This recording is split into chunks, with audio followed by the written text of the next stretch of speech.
All my life, I did wrong to you. And I'm sorry for the things I put you through. And I feel I don't deserve this. I just don't deserve this. I just don't deserve. And I feel I don't deserve this. I just don't deserve this. I just don't deserve.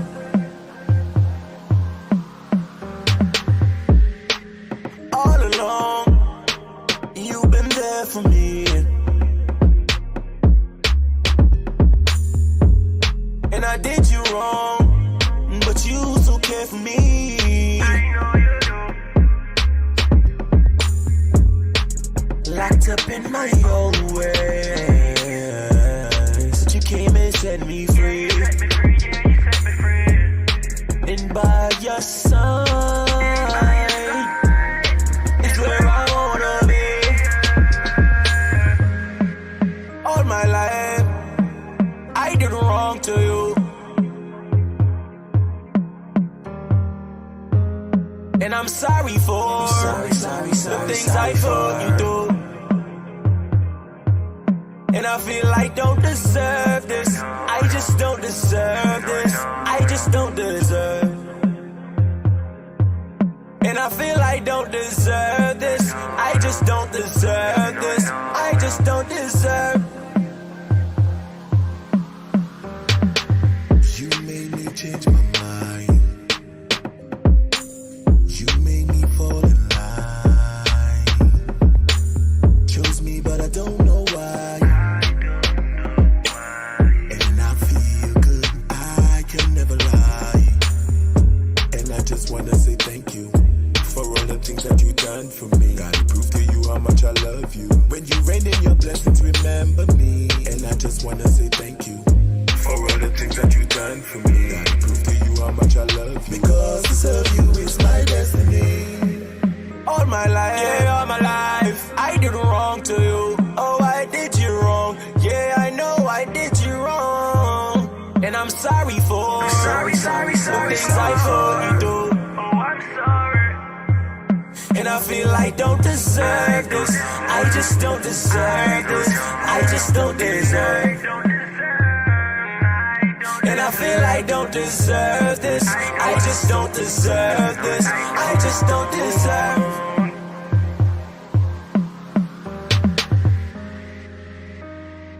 Sorry for.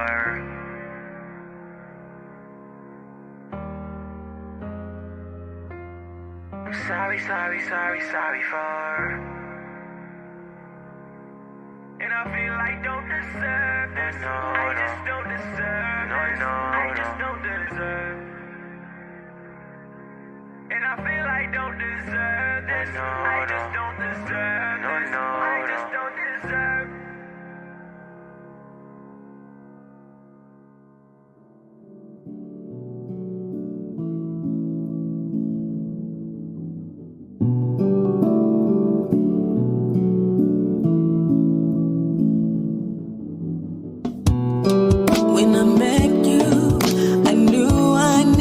More of you to teach me all your ways, righteousness, love, fear of the Most High. So every day I pray, create in me a clean heart, and renew right spirit within me. Cast me not away from thy presence, oh God, I wanna be in your will. Do you hear me? Do you hear me? I delight to do thy will. You, Lord, have I hidden in my heart, so that I might die daily. Get rid of the old me. Perfect in your sight is what I wanna be. So create in me a clean heart, and renew a right spirit within me. Cast me not away from thy presence, oh God, oh God. I wanna be in your will. Do you hear me? Do you hear me? Your wisdom,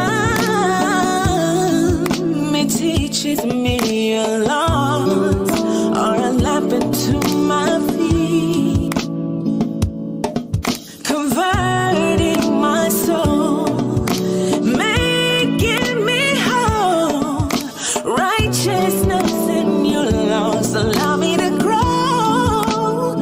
So create in me a clean heart, and renew a right spirit within me.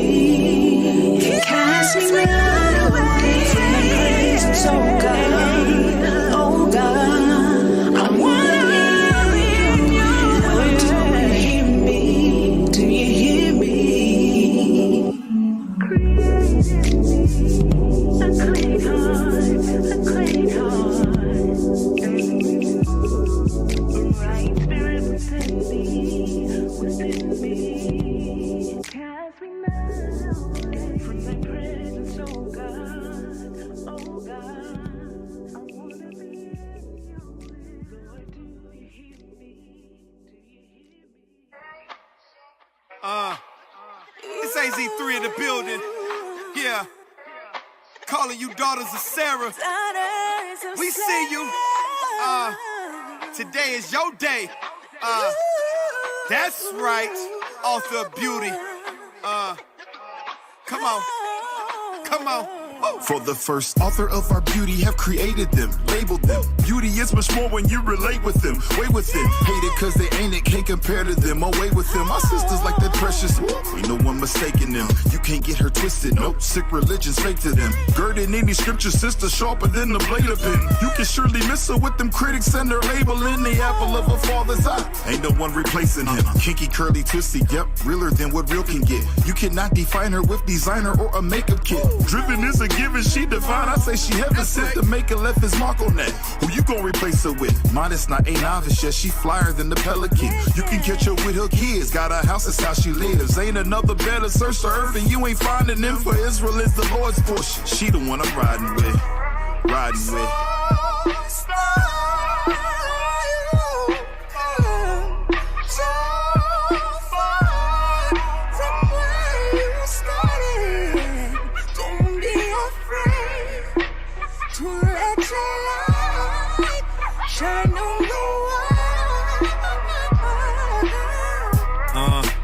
Let your light shine. You left all that ratchet stuff behind. Now the only thing that you screaming is Proverbs 31 be the reason for that virtue that you be bringing. Woo.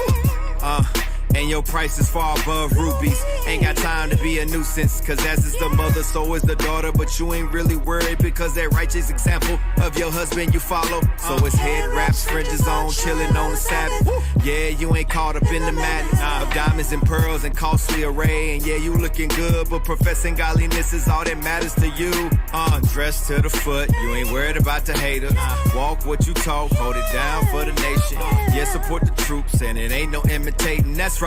In Israel, you know, ain't no nation greater. Woo.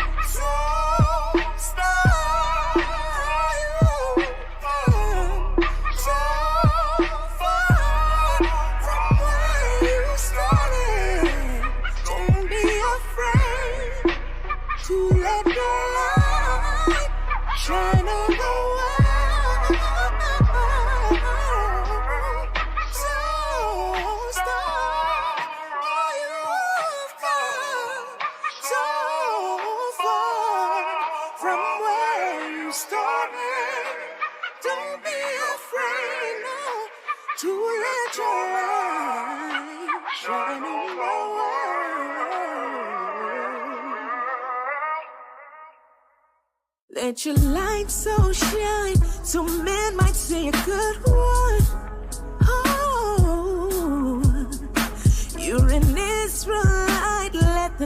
see what you're worth. Ooh, I got my dress on check, my friend just on deck, my head wrapped on, looking modest when I step out. Cause we're the greatest people on this earth, oh. So I'ma let my light shine bright, yeah. I'ma let my light shine bright, yeah.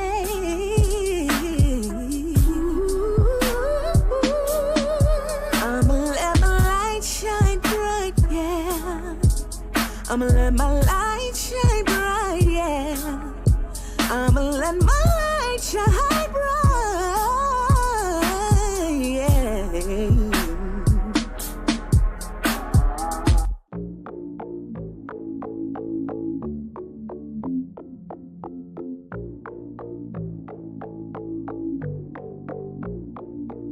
I'm fixing myself, I'ma get it right.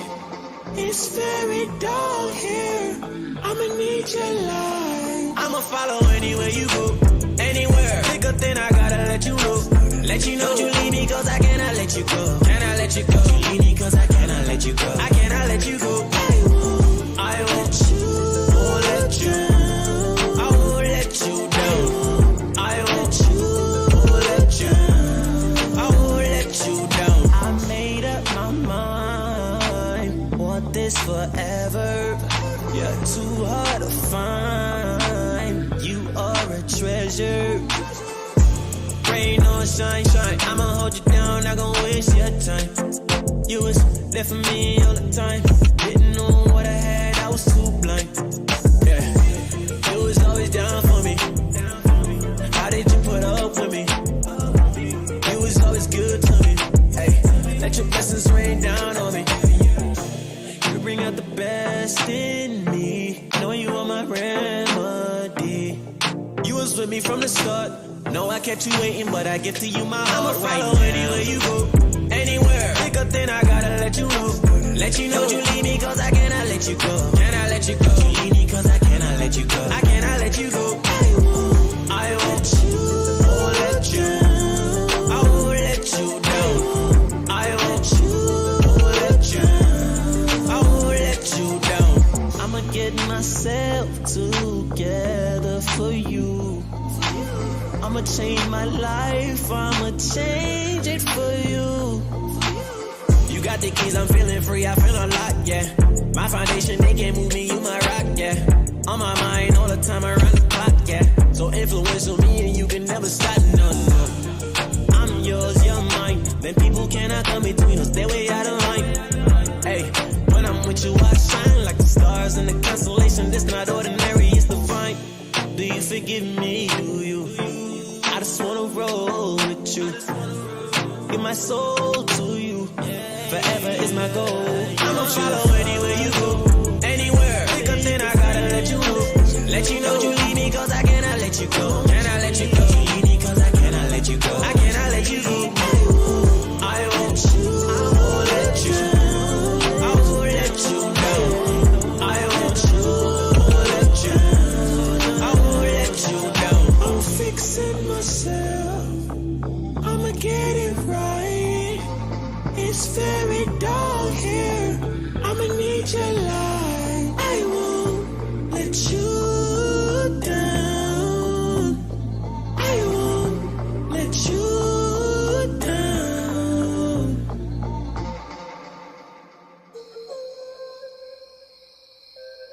Got me up all night.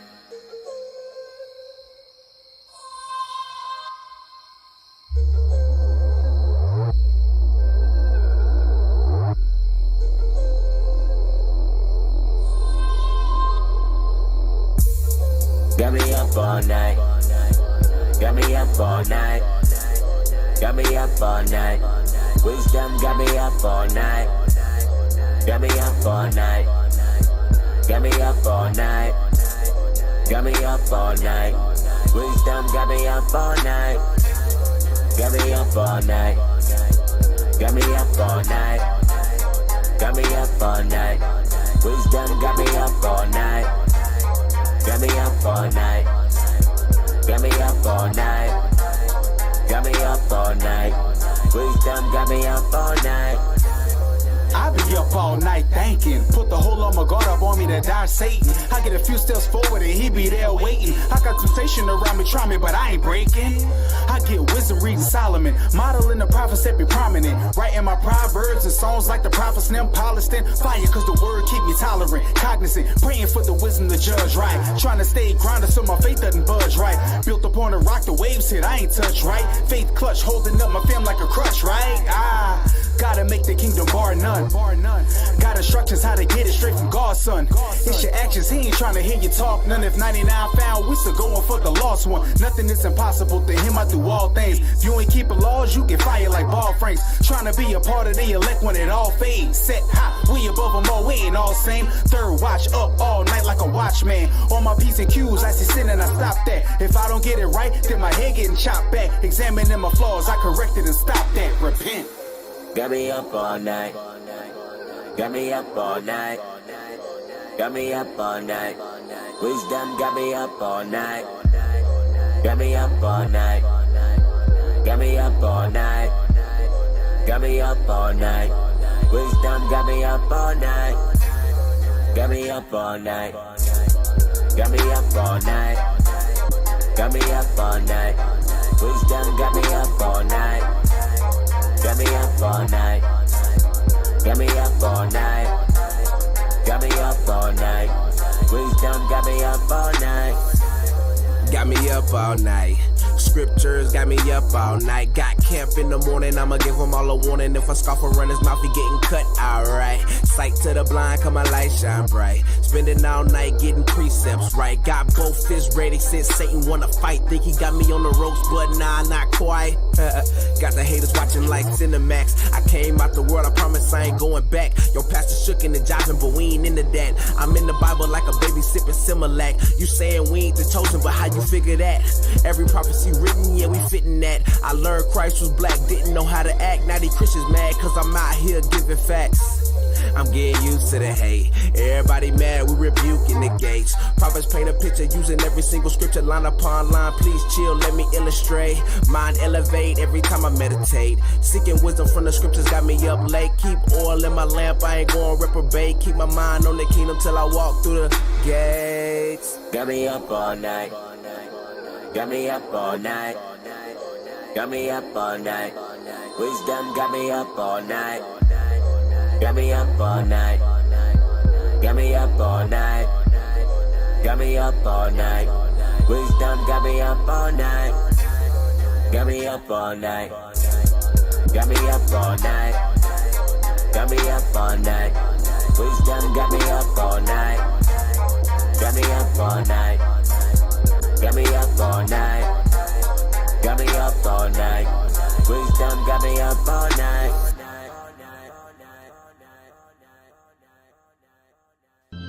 For my name's sake. Yeah. For my name's sake. Say my name, say my name. Yeah. For my name's sake. If the sun and moon and stars, my days and nights cease before us. If the Lord in this removed himself before us, then seed of Israel shall be no more. A nation be for me forever, the say the Lord. For my name's sake. For my name's sake. They gon' tell you wrong, but I stick to the game. Say my name, say my name. I stick to the game. For my name's sake. They gon' tell you wrong, but I still be the same, man. To the Father gon' stay the same. I still be the same, man. See, we change on the body, some of us die today. Your show is scheduled to start in 36 seconds. He gon' stick to the game plan. We've been waiting for this moment. We've been waiting for the longest. We've been waiting for this moment. We've been waiting for the longest. We've been waiting for this moment. We've been waiting for the longest. Lord, come and save us from our enemies. We've been waiting for this moment. We've been waiting for the longest. We've been waiting for this moment. We've been waiting for the longest. Your show will go live in 5 seconds. 4, 3, 2, 1.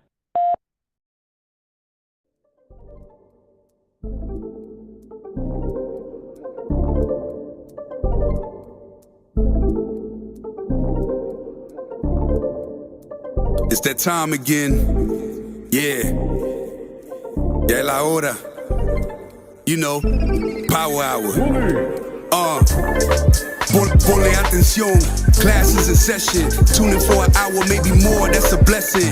Learn from the captains and the leadership. Flee from religion, cause them churches never teaching Everything you learn for your benefit. Line upon line is a requisite. Never take a deficit, yeah. That mean you take a loss if you stray from the way. You get the understanding if you study every day. Apply what you learn and bless when you pray. There's one interpretation, man, it say what it say. Ya viene el tiempo, entra para el templo. Aprende del maestro con talento. La Biblia es el centro, usando a Israel como instrumento. No te pierdas en doctrina como viento. Estudia y ora y aplica. Tiempo para Dios, ven, hace una cita. Escritura dinamita, morenos y hispanos israelitas. Oye cómo explica Israel unido en Cristo para la vida, nunca se divida. Tune in, it's the power hour. Learn your family history, don't be a coward. Yeah, tune in, it's the power hour. I said learn your family history, don't be a coward. Yeah, history to learn. It's the power hour. The 11th hour. Tune in to your history. You know it ain't no mystery. Power hour. The 11th hour. You gon' know your true history. 11th hour. Power hour. Shalom, shalom. Welcome to the Power Hour Plus. Yeah. I am Deacon Yashua, along with Officer Ruvain. Officer Malek. That's right. That's right. K. Ruvain. Let's go. Right. Officer, no, Malek. Oh, God. All of his Malek. That's right. All of his Malek hood. Officer Tobias. Officer Tobias. Yes, sir. In the house. All praise to the Most High. We back in for another one. So as we said last week we want to be doing part 2. We still got a lot of this Andrew Tate video to watch and give our commentary on. So make sure y'all still have them links from last week too. We might read some of them, that wiki stuff that I sent you.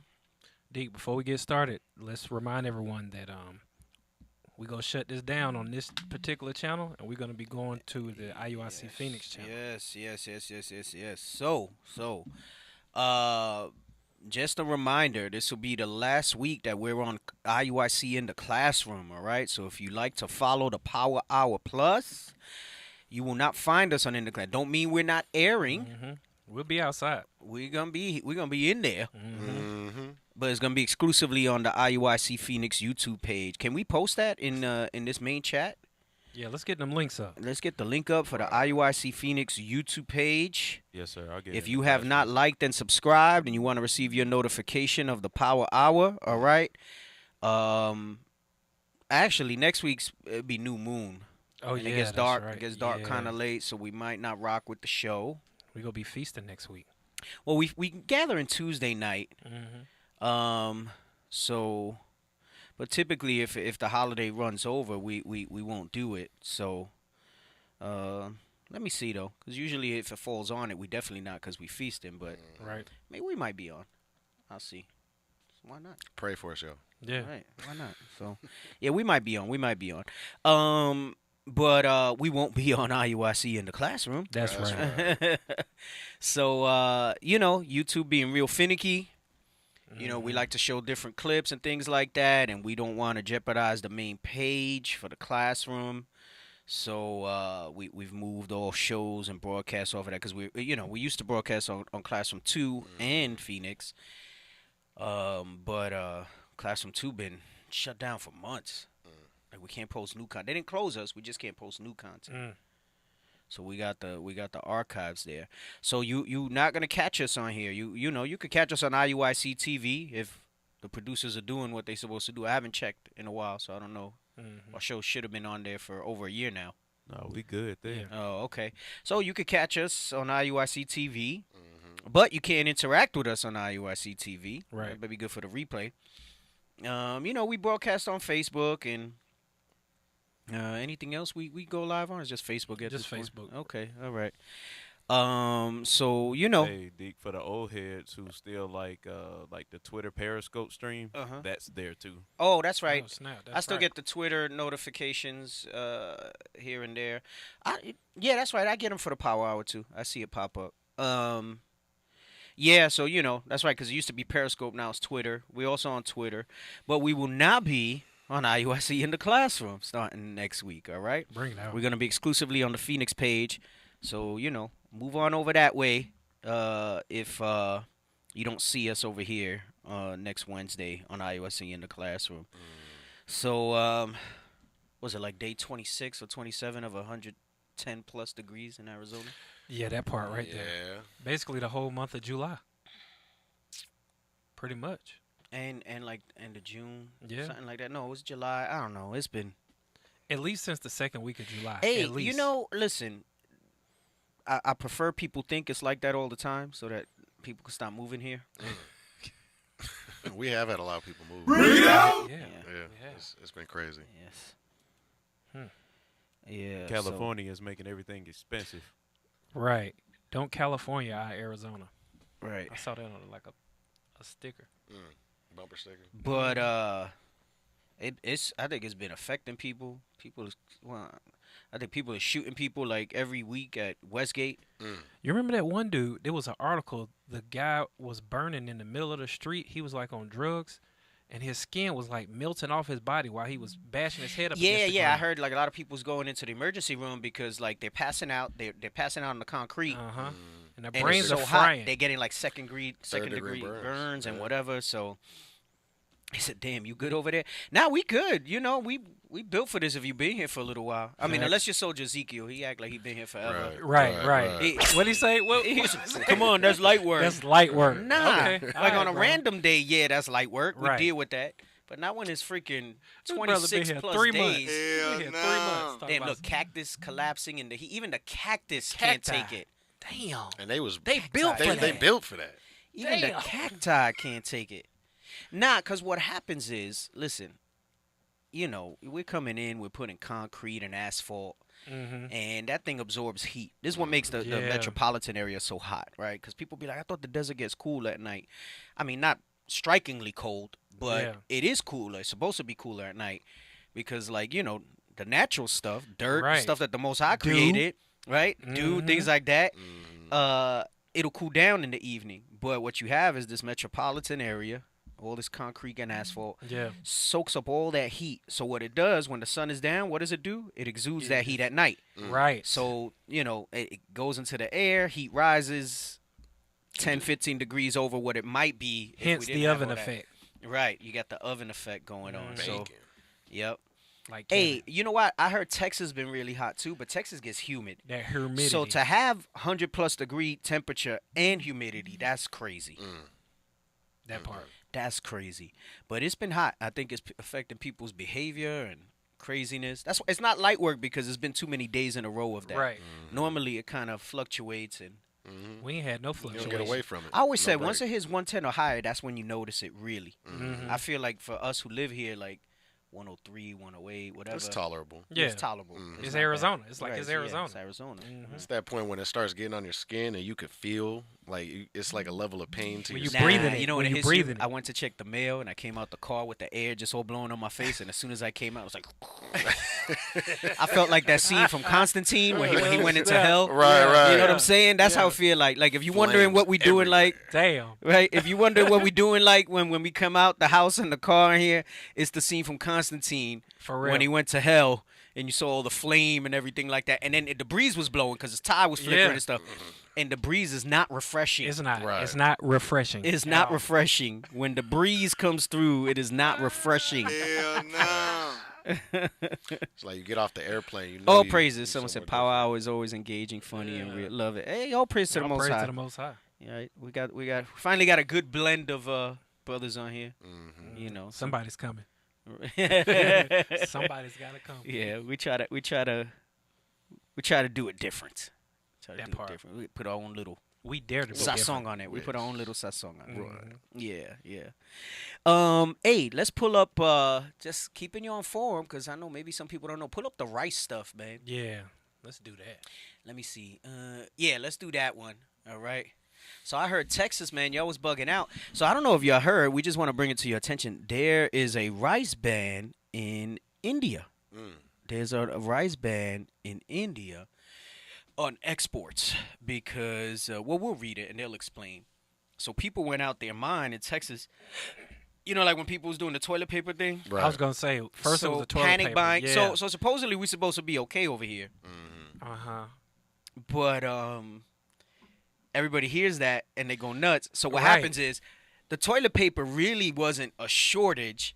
It's just people saw people buying it. The fear of loss. Right. And so it was motivating people to buy more. Right. So that's what's happening with the rice. But I learned from the toilet paper, so I had my wife order 90 pounds of rice this week. Man. What's written aforetime written for your learning. Right. Nah. So first she was like, how much? You know, so I said maybe we should get some more. You know, I said rice lasts for a long time, even if you don't do the whole storage thing or whatever. Rice will, at least 5. As long as you keep it dry, yeah, rice will last you years. You know, and then you extend that by storing it and putting it in the bags and the Mylar bags and stuff. Anyway, so I told her order some rice. You know, so she went, she did. She asked me how much, and I said, I don't know, man. Be a Proverbs 31 and figure it out. You know what I'm saying? Figure it out. She was like, this many. I said, all right, let's do it. Right. I said, why not? You know, I said it's not gonna go bad. I know y'all love rice. You know, so hey, now you got my wife texting me about the rice. Oh man, I just wanted to get ahead of it before everybody lost their mind because they won't. It might not be a real shortage here, but then everybody buying it. It creates a storage. Right. So, I said, yo, get the rice, I said, get the rice. Be nice. Get the rice. Right. So, get the rice. But let's read this. Come on. And this is just to bring to your attention. And just remember, I've said this before. I remember Bishop even concurred on it. Because, you'll hear things like there's, the agriculture's doing fine. And as far as growing.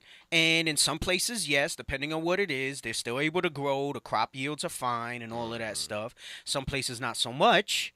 You'll also read things how the soil's losing its nitrogen because they're not letting it rest, right? The scripture talk about letting the land rest every 7 years, right? And then you wonder why, And, God never explained that it was because of nitrogen and stuff like that, nor should he have to explain everything, right? Right. As a parent, you don't explain everything to you. Tell them something, you just better do that, boy. Like Nike, just do it. You just better do that thing. But, man and science have figured out that, there's top minerals on that topsoil that needs to be replenished from the sun, the air, the cycle of life, right? And when you don't give it time to rest, you start to deplete that, right? This is why they'll do things like different chemicals, GMO type of stuff. Right. Because they want to just keep kind of raping the land, right? Literally. The earth is alive. You know what I'm saying? Right. Like Facts. literally. And it has like its own heartbeat and its rhythm and things like that, the way the Most High made creation. And when you don't follow those type of protocols, you eventually have issues, And then remember the curse of Cain, right? The earth will not yield forth the strength. Right. Yep. So, you have all these things. And so people just think famine's exclusively dearth, meaning, that the stuff's not growing. But you can have famine based on the way the global economy is. And that's what's going to happen with this India thing, right? And I think sometimes we think in totality and we think famine in that there's zero food. But it may hit us in stages and waves, right? Whereby there'll just be a shortage of certain things, but certain staple things, right? Right. Things that are a necessity and stuff like that. So one of these is the rice, because rice is pretty. I mean, I know for Northern Kingdom. Food. I know for Northern Kingdom, rice is And Ammon and Moab. and Ammon and Judah and Elam. Yeah, Elam. Man, Judah ain't got no. We had this discussion we on stick the wedding. with Issachar food. The red beans. Y'all were and there. rice. Were y'all there? We were there. Yeah, We was there. But the red beans. Did you see and how poorly rice. Judah did with that discussion? It was horrible. See, I'm gonna We pick a had fight. three. I'm gonna pick a fight. I'm not gonna stay. I'm not gonna stay on this too long. I'm gonna pick a fight. And Judah, you could try all day. Somebody in the comments, please save Judah. But they been talking about Judah food the best. And if I take away the one meal that Judah gonna give me, because one meal that you're gonna say is the best, what else you got? I had probably 20 brothers Yeah, it was about 20. All we could come up with was 19 of them was Judah, one was Benji. Yeah. No, we had 3. Nah. See, you came later. Right. Okay, We had three meals on the menu. One of them was fish and grits. Fish and grits. That was you, right? Yes. Took you a while to come up with that one. Hey. Better late than never. We had the fish and grits because you can't think about it. Most of the food that we eat is like fish and grits. You had mac and cheese, fried chicken. Fried chicken. I didn't want to say the fried chicken because then somebody say I'm being racist. Right. So I waited till Judah said fried chicken. Yeah, and I think we did the chicken wings after that, which is fried chicken. No, it was chicken and waffles. Chicken and waffles. Chicken That's and what waffles. it was. That's so that what was it the 3 dishes that Judah came up with: chicken and waffles, which I'll give you, the fish and grits, right? And then we had the mac and cheese with the fried chicken, the collards, yeah. right? Yeah. And we say you could throw candy. So basically, Candy the consensus was Judah got sides, but you can't really Yeah. put a whole dish together. Right. Yeah. That's what it came down to. That's what it came down to. That's what it came down to. That's what it came down to. And it's not to knock. It's just I see these debates and people say Judah food, and I'm like, but what? Yeah. Tell me where is the I'm not even gonna say 5-star. Where's the 4-star, 3-star rated Judah restaurant? So you got to go to Gladys Knight. Right. And Gladys listen, Knight's Gladys popping. Knight Now- be hit. Okay, that's one. Yeah. But how many? I see. I'm just gonna say how many Northern Kingdom restaurants is out there? See, because let me tell you how it got started. We need some. I some say flashback music. why has every wedding I've been to that's Judah not served their famous Judah food that Judah's so great for? Because it's too heavy. That when I see all the social media debates, right? And what do they pick? Issachar food. You can't go wrong. And I'm not Issachar. Right. Because all you Judites, that's racist because you think all Northern Kingdom is Mexican. I'm Ephraim. I'm from the tribe of Ephraim, okay? Hey, Deep.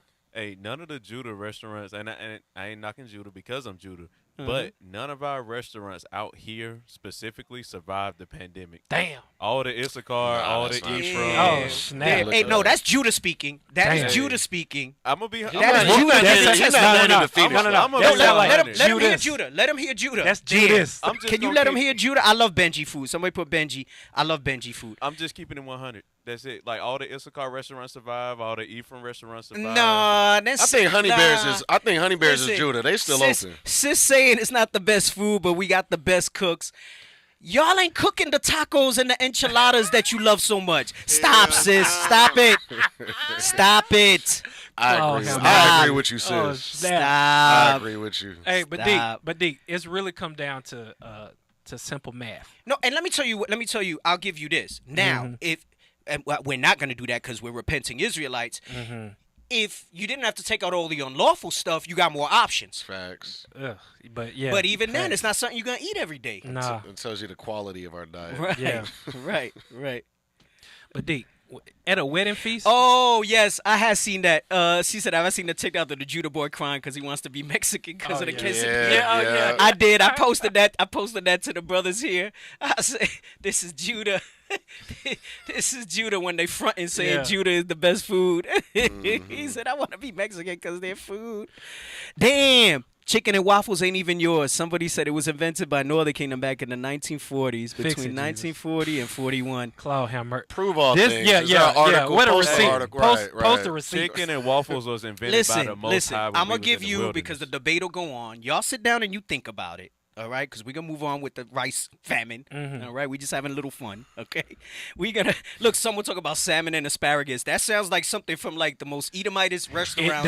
Right off the bat. I mean, salmon and asparagus Right is off the great, bat. and so is salmon. Right. But, like, But together? Come on. See, and then that's what happens. Judah try to claim everybody food, right? Yep. Yeah. And I know Esau took everything from all of us, and back and listen, it's all for fun. Back at the end of the day, we the best in everything. Right. All right? Yeah. All 12 tribes. Bring it out. Let's just say that, okay?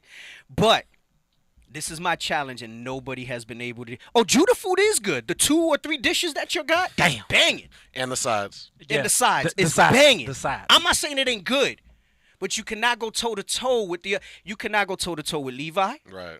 You cannot go toe to toe with Benji. Certainly not And Benji. Benji got food. Benji Okay, got Benji- food. Benji got got the plate. See, and I'm saying that too, so people don't think it's like Yeah, Benji got a the Northern plate. Kingdom, Southern Kingdom thing. And I'm gonna tell you though, a lot of y'all just only been exposed to Mexican food. Northern Kingdom has such a wide. Have you had pupusas, bro? Papusas. Pupusas. Nope. Bro, put some respect on pupusas. Nah, I'm not them even things are gonna good. talk about Ephraim food. From down the street, Put right? some respect Yeah. on pupusas. Yeah, yeah. Those That's things are Zebulon. good. Yeah, those things are good. Put some respect on pupusas. Right? But real quick about the wedding feast. Bro, Cuban food? Yo, Cuban food is Is crazy. good. Cuban food is good. Cuban food is crazy. Yeah.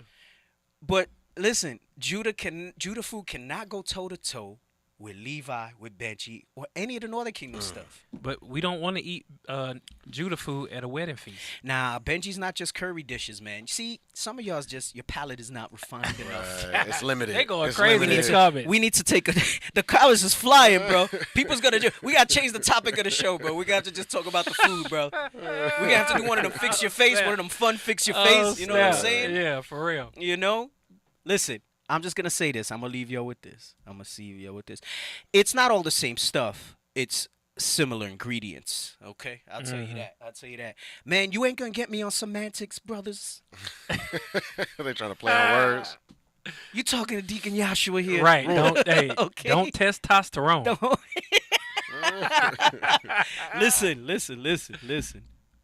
Listen. I love Judah. This is not don't take this personal. Just take it as facts. Right? Don't take it personal. I love the hell out of Judah, bro. I grew up with Judah. I tell people that all the time. You know what I'm saying? I love my Judah food. When I went to college, I had a soul food restaurant right down the way. Once a week, we ate there. You know what I'm saying? Even when I was repenting, lawful, I went there and I picked lawful options. You know what I'm saying? I love it. The potato salad. I love it. But it's not the same stuff, seasoned different, bro. And let me just get to my point. I'm gonna give it to you. Now, I don't miss Simeon food because I'm married to Simeon. So I have Simeon food whenever I want. So it's all right. I'm good. That was part of my selection process. Oh, snap. She'll tell you. Oh, snap. I gave her serious consideration for wife material when she hooked me up with some carne guisada. Arroz con gandules, some totones. I said, you know what I'm saying? Bring it out. Ooh wee. Dale loose. And I had just finished playing some softball. Oh, right. I was hungry. You were Man, famished. She hooked it up, bro. She hooked it up. But let me say this. I'm gonna leave y'all with this. I'm gonna leave you with this conundrum. No, I know it's not just soul food, but I'm just telling y'all. Listen, I've been through this. Don't take it personal. Just take that. We gotta have an L. You know we have marbles. We gotta have an L, and we gotta pan. Yeah, throwing the to the cam, Ls. just hold it up to the camera. L's. Let's get an L card. Just be like, Listen, just hold listen. L cars and stop signs. Yes. I want y'all to open up your Judah restaurant. Let's play this scenario. Here you go. Here you go. You asked Open for up your it. Judah restaurant. I usually say 10 combos. I'm not gonna do 10 because I know Judah ain't got it. Give me 7 combos that don't repeat. Oh, damn. You can repeat sides. I'll let you repeat sides. Okay. Give me 7 combos that's authentically Judah when you opening up your Judah restaurant tomorrow. Don't do it now. If you want, you could run it back next week, whatever it is. Meditate on it. Give me 7 combos. I normally do 10, but I'm going to say 7 because I'm trying to give you the handicap. Somebody copy and paste this next week. See, it's easier to put a camel through the eye of a needle. Give me 7 combos. Oh, I love sweet potato pie. I'll give that up to Judah. Red velvet. I'll give it up. Listen, 7 combos for your Judah fine cuisine restaurant that you opening up tomorrow. That's authentically Judah food. If you could give me that, I'll give you some respect on your cuisine. Like on I your said, cuisine. it's easier to put challenge is out a camel through the eye of a needle than to get 7 meals from Judah. Someone say you don't know that Judas is stay. Damn, they hot. They hot. Yeah, you done They stirred hot. them up. They hot. They hot. Is it true? Hey, it's all love. It's all love. Y'all giving me dessert. You're giving me sides. That's what it always came down to. It was It's always right. It sides. came down It's to. like, Come can't nobody on, beat my man. potato salad. We was sitting there hitting sides all day, but when it came to entrees, we had nothing. Come on, man. Listen. Fish and grits. I'm gonna be partial because I grew up on it, and I'm gonna say Ephraim, and I'll say Ephraim Simeon because with very few differences, the same type of food for the most part. Ephraim Simeon, and I've said this before. Simeon, I think, are better cooks than Ephraim cooks. See, I can say that. See, I'm not partial. I'm not saying this, Judah, because I'm being partial. It's facts. It's facts. Okay. It's facts. Oh boy. A lot of mad Judites in the comments. They boy. sure. Man, you done stirred them Don't up. be mad. Come on, man. Can we just? Who done roused them up? Don't be mad. Don't be mad, Judah. Damn. Come on, man. Damn, beef neck bone. Who the hell want to eat neck bones? Damn. Is it? Wait. They I was like, Al gonna say that. Yeah, he came out with the neck That's bone. a big ass neck bone. Damn. That's a cow neck bone. Yeah. How the hell you eat that joint? Like He gonna say gizzards. Now somebody gonna be like one bite at a time. Go ahead and flare French stone on that car. Hey, listen. Someone said where the knowledge and all of this. Listen, the shows is just a fun dialogue. That's it. Like I said, Claw have mercy. you might not seen some of the other shows. Everybody want to come up in here and be like, "Come on, man. Just relax. We Relax. get into it. Relax. Relax. Come on." Even the Sabbath class. Didn't I tell you somebody was coming? I said somebody's coming, didn't I? Yeah. Right. Claw I have tell mercy. you that where the knowledge and all of this. The knowledge is in that the Judah food is not the best food. Hey, that person was probably Judah too. Right. Listen, I threw out my challenge. Y'all put it together. All right, we gonna move on and update y'all Yes. on this The here, rice band. Okay, on the rice band. All right. Damn. God dang. I threw a bomb in there, bro. Yeah. Look, let me finish. No, let me give my top. Go ahead. Ephraim Simeon, just Uh-huh. being partial, right? Benji food. Lot of mercy. Number 2. I'm talking about like Israel tribes because I really Right. love Italian food, but I'm giving like Israel tribes. And then Levi probably right behind that for me. That's Side my by top. side. That's my top I think I 3. had Levi. Right. And you know what? With Ephraim Simeon, you could throw like everything except like Mexican food in it, because for the most part, Central South America very similar. Some dishes better than others and Right. stuff like that, but. Basically, kind of, my type of Northern Kingdom. Issachar food is a separate category for me. That'd probably be 4th. Like, I would even put Benji and Levi Above Issachar. above Issachar food for me. For me. Okay. For me. I like that tripa. And I love Issachar food. I love some good Issachar food, but damn, you like tripa? That's crazy. Anyway. Okay, all right. You know what was heavy? I want to. Someone said, "All right, boss." You love the.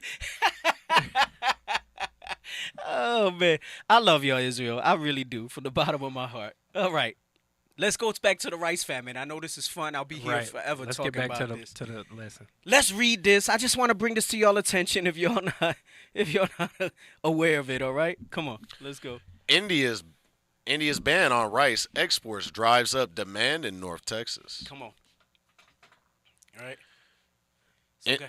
India's new ban on certain rice imports is being felt in North Texas. A reminder of the great toilet paper panic. Right. So toilet paper that's panic. Why I didn't read. Damn. I really didn't read this whole article. I just picked some to talk about it. Right. I compared it to the toilet paper thing, which is why I told my wife, "Bro, get some rice." Right. I said Be because nice. I said everybody's about to be out their minds buying up all the rice. Right. I said get some rice. Go ahead. Come on.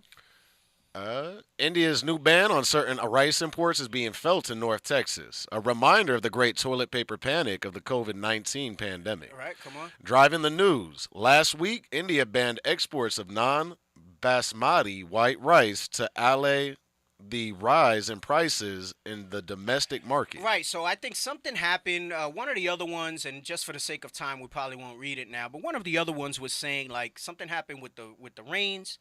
I don't know if it flooded, if it was too much, and it destroyed the rice fields. So in order to keep prices down in India, which is either the first or second largest, population, Okay. as far as people. Uh-huh. They're avoiding exports, and supposedly that's supposed to help them bring the price down locally, because rice is such a staple dish. And Elam, a lot of rice. They do a lot of vegetable based stuff. Yeah. They'll do chicken, they'll do lamb. I don't think they have a beef dish to be found because cows are sacred to them and that's their right. religion and stuff like that, so they don't do beef. I don't know if there's any type of I'm not too familiar with the Elam cuisine. Some of it, yes, some of the more popular stuff. I don't even know if they do fish. I've gone to a couple of Elam restaurants. They'll serve like the fish, but it's over rice with the naan. But I know their main thing is chicken. Yes, and lamb. they'll do lamb, and it's a lot of stuff that's just vegetable, fruit based, and things like that that they don't really, that's kind of their thing. Right? Yeah. So rice is the main thing for them. So they said, all right, we're gonna lower that so that we don't roll with that. Right? Come on. The country is the world's largest exporter of rice, and it has been, and its ban has triggered fear of a rise in global food prices, per The Guardian. State of play. Rice is a staple in many South Asian cultures, and local South Asian grocery stores sell several brands and types of rice to cater to a variety of customers. Though India's ban doesn't include all types of rice, news of panicked shoppers buying dozens of bags of rice at South Asian grocery stores lit up WhatsApp groups and social media over the weekend. Zoom in. People flooded local stores, including Patel Brothers and India Bazaar, to stock up on rice, concerned that India's ban may result in higher prices or limit its availability later on. Some local grocery stores have imposed limits on rice purchases. Yeah, I wanted to get in before that, too. So Right, that part. Go ahead. The fallout is affecting big box stores as well. The Costco Business Center in Dallas sold almost 6 pallets of Royal Basmati rice Saturday as shoppers packed their carts with 20-pound and 40-pound bags. It was just a run on rice, an employer told Axios. The store is expecting a shipment of rice on Friday. Okay, skip that. Let's get the next one. Run on rice. Right, and there was a video. They was going nuts in Texas. Yeah, let's read the bullets on this one. Go ahead, scroll down. This one was good. All right. Go ahead. Buyers in Africa, Asia, signing direct deals with exporters. Right, so now it's affecting the global scale, right? This is just Israel for y'all to be aware. Okay, come on. India's export ban reduces 20% of the world rice supply. So you're probably going to see rice. Sheesh. Even if there's not like a shortage, you're going to see the prices go up. Right. Triggers a lot of things. There's a whole domino effect with it. Come on. India has sold more than 1 million tons of broken rice since ban. Right. Ample buffer supplies in India to serve government trade. Okay, let's read a little bit. Singapore, July 26. Global rice importers are likely to seek direct deals with governments in exporting countries as India's ban on shipments of a key variety is squeezing supplies and igniting concerns over food security. Hey, when I read this too, and again, I'm not going to, because I don't want to go too far off. We got to hit marriage moments. We got to go back to the video. This, again, for me, I wanted to say this because some people might not be aware of it. When you read in Revelations 18 about all the different trade that'll be missing, right. when for years it's been taught by us here at IUIC that the mark is dealing with not being the buying, the sell. It's talking about the trade, right? The embargoes and things like that. This is like such an example of it. I think a lot of people don't realize how much the global markets are. Land, especially for Esau, that's where real wealth is. Right. And they're only going to dedicate so much of that to food. They want to be able to sell it, develop it to things that bring more money in. You kind of see it here in Arizona when a lot of the farmland's being bought up and sold because it's not profitable to the farmers. They're better off just kind of selling it and letting somebody build a mall or houses or whatever it is on it. The way the globalism, So, they're talking about Ukraine and grain, and that supposedly they supply 40% of the world's grain. I never knew that. That's news to me. Right. But they call it the breadbasket of the world because they supply like 40% of the grain, and that affects bread, flour, everything else. Right. That would be with grain. So you're seeing something similar here with rice. And the exports like that. I think maybe one of the only things America really does a lot of is probably like beef, chicken, things like that. Maybe salmon, Alaska salmon. You got Atlantic fish, which is usually farmed with the grits. Right, with the don't take us back there, bro. People lit up, bro. I'm gonna review comments one of these days coming up, and we'll see these mad Judites. For real. Go ahead, read on. Buyers from Africa to Asia are likely to scramble for rice shipments as supplies tighten in coming months following India's decision last week to ban non-basmati white rice exports. So basmati rice, which is amazing, it's I don't know It if you is. have it. Basmati rice is so good. Jasmine rice is good too. There's Mhm. different types of rice. Basmati, I guess I don't know if they just have a bunch of it or whatever it is, but that you can still get. Okay. Right? So if you're into basmati, don't worry, it'll be good, right? Go ahead, let's read this last paragraph. The ban will cut availability of the staple on world markets by about a fifth. That's pretty significant. 20%. Traders and analysts said, and could lead to importers seeking more government-to-government deals to overcome shortages and tame spiraling prices. Right. So, I just want y'all to be aware. Go on there. Officer Daniel said, damn, my wife texted me already talking about let's get some rice. Let's get some rice. Dig, you know what's heavy is last year, they were, India was offering to support the world hunger crisis. And they were willing, like I sent an article to them, but it's like in 2022, India was offering to provide like grains and stuff to the world.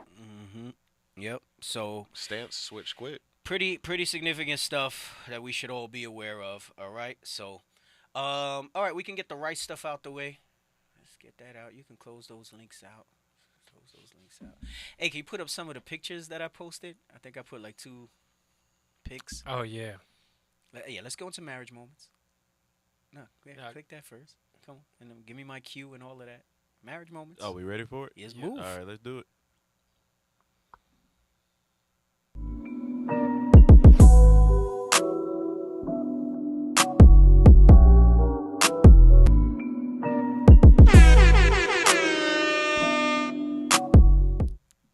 Oh, praises. Oh, that's the signal. Yeah, that's That is That's the terrible. nudge. That's the elbow nudge. We got to come up with something better than that. We got to come up with something better than that. Wait. What's that? What just happened What right is now? this? Oh my gosh. Oh snap. Hey, so I saw this the other day. We want to leave you with a real impactful thought. Yeah. As we start off our marriage moments. They was asking for wisdom, D. Right. They was asking for He it. was asking for wisdom. I'm gonna give you some wisdom. Sometimes you meet someone and you know from the first moment that you want to spend your whole life without them. Cloud and mercy. Oh, snap. Yo, I started reading this. I said, damn, it sounds like one of these, from the moment you saw them, you want to spend your... Right. It sounds like a coffee mug. See, if we had more of that, It's the build up For to real. the punch in the gut. you'd have less jacked up marriages. Yeah, that's Man, proven right there. Come on, man. Some of y'all just need to accept it for what it is. Sometimes you are going to meet somebody, and from that first moment, you want to spend your whole life without them. Damn. Let me get the next one. Hey, listen. For the feminist movement. Bring it out. All right. Don't do it. Just to show you how silly it sounds. You feminist. Not the sisters in here. No. Of course not. Not the sisters in here. You feminist women. Read this. Men do everything for themselves, but you'll never hear a man going around calling himself an independent man. Oh my god. Oh my god. That's facts. Bro, really think about that one though. Let it That's sink true. in. And women walking around, I'm an independent woman. I'm an Singing independent Beyonce. woman. Right? Yeah. All the women are independent.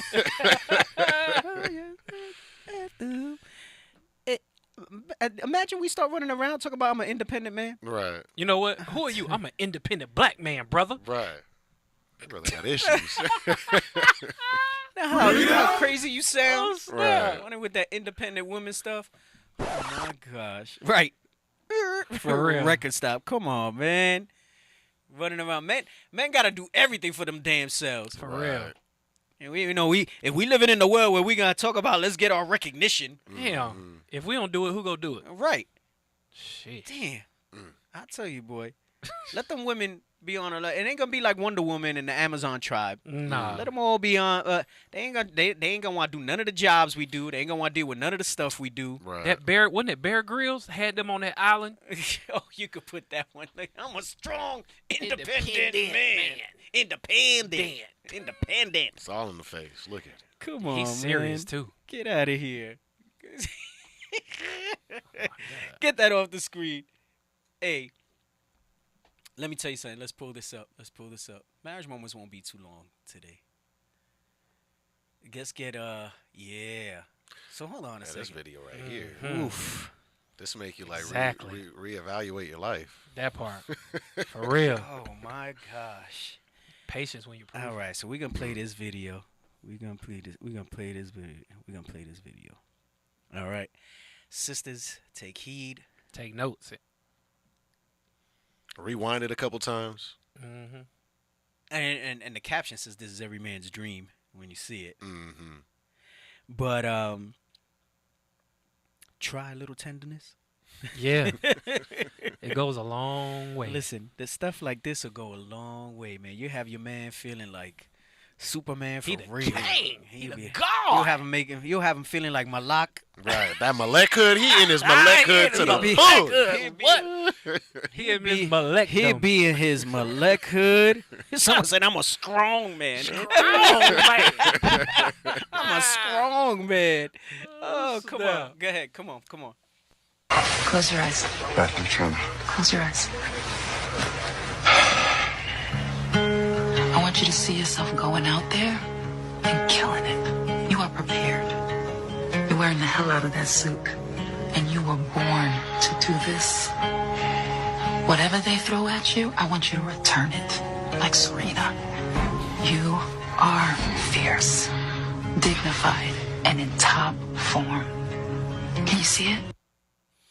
Man, Damn. oh man. Talk about encouraging. Oh, have mercy.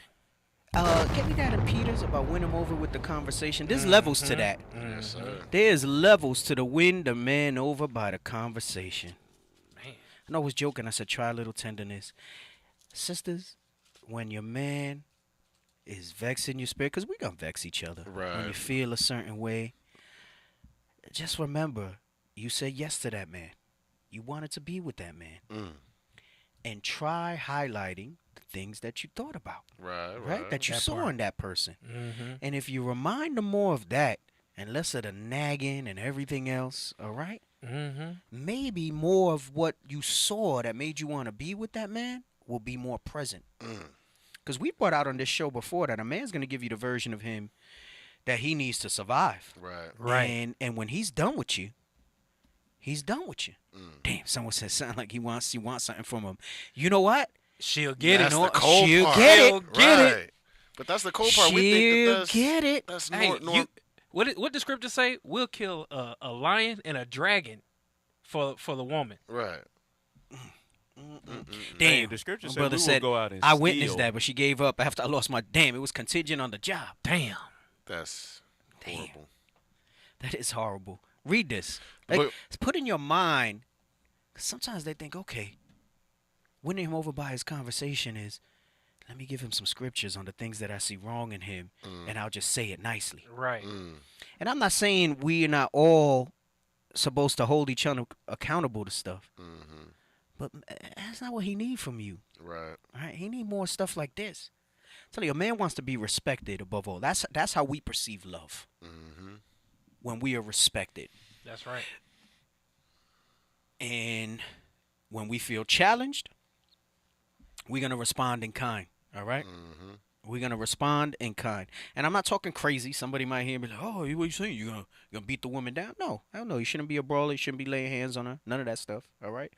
I'm just saying you're going to get a version of that person. Right? Like you're not going to beat the brother into submission. Nah. You're not. At least not an Israelite man. Nah. When I say Israelite man, I'm not talking about non-repentant Jake. I'm talking about a man that's starting to build his life together, put himself together piece by piece with this word, you know? Read this in Peters. Come on. The book of 1 Peter, chapter 3 and verse 2. While they behold you. So, while they behold your chaste conversation coupled with it. Read it from the top. Read it from the top. You want verse 1? Yeah. Book of 1 Peter, chapter 3, verse 1. Likewise, ye wives, be in subjection to your own husbands, that, if any obey not the word, they also may without the word be won by the conversation of the wives. Right. That don't mean that you there and you start giving him scriptures and talking about. Listen, it's not gonna go over well that you correcting him on this, that, and the third, right? Now, listen, there's I hate that I gotta say this, but I feel like I got to because there's always somebody in the comments. But what about if my husband doing this? Right. What if he's smoking crack? Right. Doing meth. Right. Then tell on him. Yes. Leviticus 5:1. Then tell on him. All right. Get the brothers involved to try to help him come out of that madness. Right. She's gonna let him sit Let's there say and smoke he crack. there hitting the pipe. Yeah, she just And watching. she gonna be like, you mad. are fierce.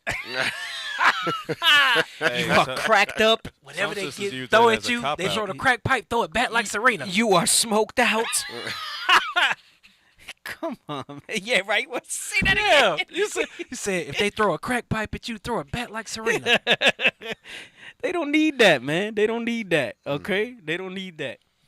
They need more of stuff like that, man. Mm-hmm. You saw the little subtle touch, like right up under the earlobes and stuff. Right. A man wants to be reverenced. A Facts. man wants to feel that respect. Mm-hmm. You see, and listen, some sisters will take heed. Others gonna hear this, and they're gonna yes, and then not apply when the moment. No, they go comes. look over and be like, "This nigga here." This nigga here. Can I get a script real quick? Go ahead, bring it out. Get Proverbs 18 and 21. Bring it out. There's power behind your words. Mm-hmm.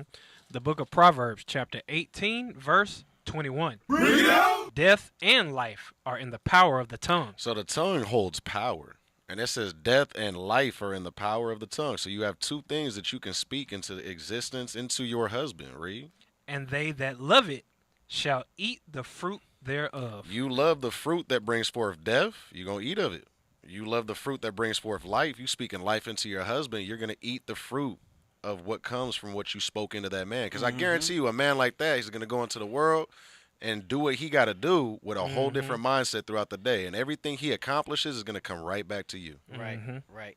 Hey, get me Sirach 26 and 26. Let's read that real quick. Come on. The book of Sirach, chapter 26 and verse 26. A woman that honoreth her husband shall be judged wise of all. Right. So it says a woman that honoreth her husband. How do you honor your husband? That you apply what the scriptures say on how you deal with your husband in all things. Right. Part of that is this, right? Come on. But she that dishonoreth him in her pride shall be counted ungodly of all. Right. That's the part. This kind of goes with what we were bringing out last week on our Marriage Moments segment, right? And we were talking about that what you're really rebelling against is Jesus. Right. You're really rebelling against Christ and the Most High, right? So it says when you honor your husband, and how do you honor him? You honor him by applying what the scriptures say, right? But when you dishonor him, read that part. But she that dishonoreth him in her pride. Because that's what it is. It's misplaced pride. It's pride where you got the independent woman thing. Right. You might not say those words, but you have that in you. Right. Because the way the world has set things up. Right. Right. You have not recognized, acknowledged that divine order, and it shows in your day-to-day.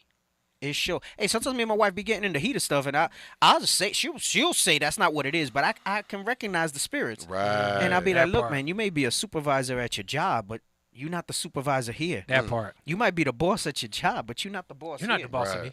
I said, don't be talking to me like you bossing. Right. So you might want to reevaluate what the hell you saying and how you saying it right now. Right. I want that to get her pissed off.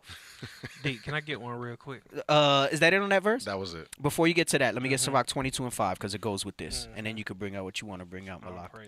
All praises. The book of Sirach, chapter 22 and verse 5. Hey, and for those sisters out there that are going to say, well, why you talk about the woman? Why aren't you talk about the man? Because there's a hell of a lot more scriptures about the woman when it comes to marriage. Bring that out. Beginning of sin. What? We all died through the woman. Give me that. Is it in Ezekiel about prophesy against the daughters of that people? We're going to get that after. Come on. The book of Sirach, chapter 22 and verse 5. She that is bold dishonoreth both her father and her husband. Right, because it's saying, listen, a lot of times, if you got somebody that's like, it's not always, they probably didn't have a man that was a structured figure in the household, right? They didn't have, because let me tell you, this is what's so important about the family unit. To have the proper order in your household will have shown. This is why when Titus says teach them to love their husbands, that's not talking about, you know, how to love them down, slap it up, flip it, rub it down. And it's not talking about none of that stuff, all right? It's talking about all these things about honoring him, like the scripture says. Right. Right? Just like love is defined to us by the Most High in Christ as keeping his commandments, right? Then you show love to your husband. The guide is here. It's not so complicated. Just follow that. You're going to be all right. Right? But it says, she that dishonoreth her father and her husband. That also goes when it says, if your father would have just spit in your face, right? Yep. Meaning you had a proper father figure, right? Come on. She that is bold dishonoreth both her father and her husband. And notice what it says that is bold. It's giving you an entry. So when you move against speech like this, and I'm not saying, listen, this might not be every day. I might be like, all right, this is like the 10th day in a row you're telling me this. It might lose its effect. Right. The savor is kind of not savory. But stop that boldness, that strong woman, that strong woman, strong black woman, that strong black woman stuff. All right, and be the delicate flower that you're supposed to be. Right. That's desirable. Right. Yeah. But you roll with the spirit of a man, instinctively you're gonna get manly reactions from me. For real. That's it. Brothers ain't running around rubbing each other. Well, in Oklahoma, maybe. Fix it, Jesus. Brothers ain't rubbing around, rubbing each other's back, being like that. Right. So it says, stop with that boldness, right? Come on. But they both shall despise her. What you wind up doing is you're being a spirit of hatred starts to build.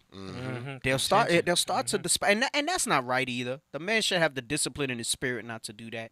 But then what you'll get instead is the version of the man that he's gonna be to be able to survive. And he won't go against the Most High, so he's gonna keep the peace in the marriage, right? And what he's gonna wind up doing is giving you a version of him that will keep that peace and allow him to continue to serve the Most High the way he needs to. He's not going to give passage to bulls, right? You know, right. But he's going to give you a version that you're not gonna like, that you're not gonna like, right? Before we get off of this, can we get? I'm sorry. Let me get this, and then I'll give you yours. All right. So again, for the whole, you're gonna have the people out there because there's always one, or later there's gonna be a comment. Well, you're talking about the man. Because there's so many scriptures about the woman's behavior. Because for the man, it's straightforward. Anybody that would ask that, y'all who buck against it, show that. Because like I always say, the whole Bible's directed to men. Right. So anytime we're going over any type of scriptures, men are constantly being corrected. Don't got to do a whole marriage class on just men. Right. Because women are the ones that are the problem in that. Also, you wouldn't have all these scriptures that discuss that thing. Read this real quick. Come on. The book of Ezekiel, chapter 13 and verse 17. Come on. Likewise, thou son of man, set thy face against the daughters of thy people. Right. Set thy face against the daughters of thy people. Come on. Which prophesy out of their own heart, and prophesy thou against them. Right, because that's the responses that you get prophesying of their own heart, justification of the way they move. Right? So someone said, what is being bold? Bold is you're supposed to reverence your husband. You don't speak. Your husband represents Christ in that marriage. Right. You would not buck up, speak sideways to Christ. You would not suck your teeth, turn your lips, give a dirty look. None of that stuff. And understand that behavior might not happen overnight. But if you genuinely love that man that you're with, then you need to find a place where you would do that. I mean, come on. Men want to love you. Right. Zerubbabel said, we'll go out of our wits for women. That's Fight right. lions. Yeah, that's what I was saying. Fight the lions. And we can do that in righteousness. We'll fight lions. Right. We'll work and bust our behinds and bring everything home to you. But we got to get what we need to get out of that relationship. We will bring home the turkey bacon. We will. We will bring home the turkey bacon. Hey, Deacon, a good way to kind of give them an idea of bold is the opposite. When Esther went to petition the king, she prepared there was like 3 different occasions before she went up there. And then she acknowledged his authority in the decision before it all even happened. Yep. You sure right on that. Okay, bring out what you want to bring out, Officer Malak. All praises. Let me get Sirach 25 and 22. All praises to the Most High. Go ahead. The book of Ecclesiasticus, chapter Sirach, chapter 25, verse 22. A woman if she maintain her husband, is full of anger, impudence, and much reproach. 23. Verse 23. A wicked woman abateth the courage. Go ahead. Maketh an heavy countenance and a wounded heart. So, right. So now verse 22 was talking about if a brother's he don't have a job. Didn't that sister say she left because the brother didn't have no job? Yeah, he said she was good like that until he lost the job. And you know that type of stuff happens. But if a brother is out there actively seeking employment, but then you got the sister all on his back, you know, talking about he ain't the man and just giving him a whole bunch opposite of that video. The opposite of the video. Right. Then it says it abateth the courage. Read. And maketh an heavy countenance and a wounded heart.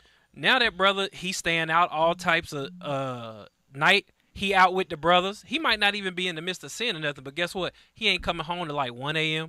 He got to be at work he go to work from 9 to 5. That brother at the job at 6 a.m. in the morning. Right. And you don't see him until 11 to 12 o'clock at night. What about she talked that life into him going out and conquering to the interview. He don't even go to the interview. Exactly. That part right there. Read. Hey. A woman that will not comfort her husband. A woman that will not comfort her husband. In distress maketh weak hands and feeble knees. Because guess what? So now when somebody's breaking into the place, who you looking for to protect you, sister? You looking for that man to protect you. That brother like, hey, see. Damn, we might get cut because it's a popular movie. I think it's in The Dark Knight. There's the scene at the end where Harvey Dent has Commissioner Gordon and his family. I'm gonna tell you, this is what you're gonna get. In the building? This is what you're gonna get. They're in the abandoned building. Yeah. I'm gonna bring you back. I'm just gonna talk about it. Paint the picture. Because if we pull it up, we might get cut off. And he says, you know, you took the most important thing from me. Harvey Dent tells him. He goes, now I'm going to take the most important thing from you. And he has his 2 sons and his wife there. And he takes the gun and he points it at the wife. And he's like, Harvey, you don't got to do this. He says, all right, not her. Goes to the other son. Harvey, you know, just tell me what you want. Then he goes to the other one and he goes, please don't. Yeah. He said, oh, I know who's most important to you. It wasn't the wife. It was not the wife. It was not the wife. That's wild. It was not the wife. It was one of his sons. Right. Yes. It was not the wife. That goes into what we read in Sirach 22:5. It says, listen, man, you're going to be bold and dishonor your husband. It says he going to wind up despising you. And Deke, one more point. Go ahead. You said that because the sisters are like, why are you getting on the sisters? And you were talking about how there's more scriptures in here about sisters, right? Yes. But when it comes to marriage, when it pertains to marriage. But guess what? Those scriptures are still for the man because he has to read them and know how to identify what's acceptable to God and what's not. Right. Hey, right. Damn, you said that with some conviction. Right. You said that like you have some trauma from past marriages. And I'm over here twitching. He said PTSD. Hey, what's this one about? It looks familiar. This one is good. I saw. Okay, you want to show it? It's relevant to what we're going through. Let's bring it up. This one's good. Yes, sir. This is the other one you wanted. Oh, I did want this one too. Okay, Yeah. bring it up. Okay. What is your definition of a successful relationship? My definition of a success. Oh, stop. Oh, damn. It's too heavy. Yeah, this one's good. We're going to have to part 3 this when we get to the Tate part because we're not going to get through the whole Tate thing. Oh, my God. We had our food discussion. That's that cut into the time. Hey, and Officer Nehemiah think he's slick on Facebook, too. I see you. Oh, my gosh. Hey, this is too heavy. We might even run this back next week because I'll take I'll take the rest of the show if we go over this week. But we're gonna show it since you started it. Run it back. Oh my goodness. Go ahead, run this back. This is a lot.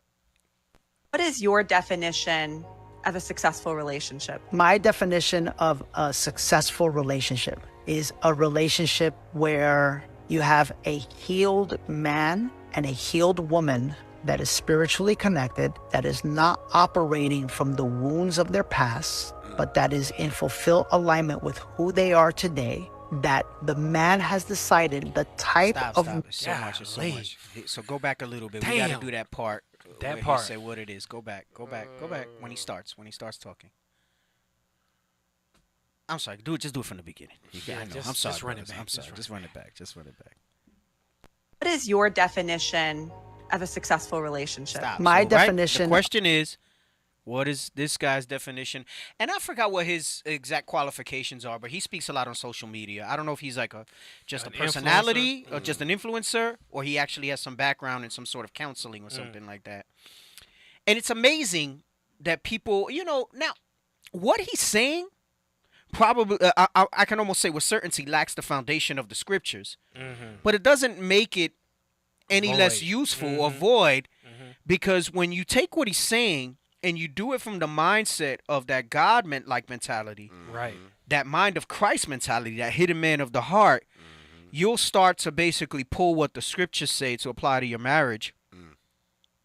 And I'm not just talking for married people. Those of you who is proven or going to pick somebody or whatever it is, right? And we went over this when I went through that whole phase. We're starting with that Sabbath class, and then we carried it over into the radio show for weeks on end, where we went over proving and different things like that. Where we spoke about you really got to build yourself up first before you get to someone else. Because what he's going to say, and what pops into my head really quickly, is we're always talking, and I'm not saying that we're not a pair, that we don't complete each other. But a lot of times we have so much broken in us, and you're looking for somebody else to fix that broken. And if you go into these relationships and these marriages broken to begin with, you're going to be sorely disappointed when you don't find that because some things you got to build yourself up first. When they don't measure up to what you are expecting. Right. And a lot of times you go into these things and you say, okay, they have this, that, and the other. And then you find out all the things that they're lacking.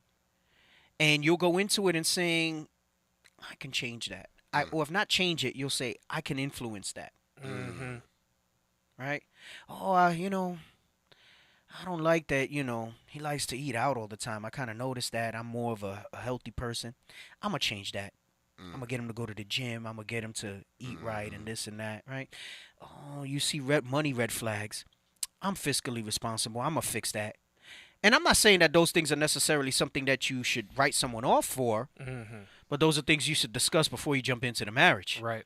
And try to get them things sorted out. But at the end of the day, those are things that only the individual can change and build themselves. So he's going to use the word healed. And he's going to say both the man and woman are healed, and bring up. Get me that in Genesis where it says a man, therefore, for this cause. Genesis 2. All right? Get that really quick.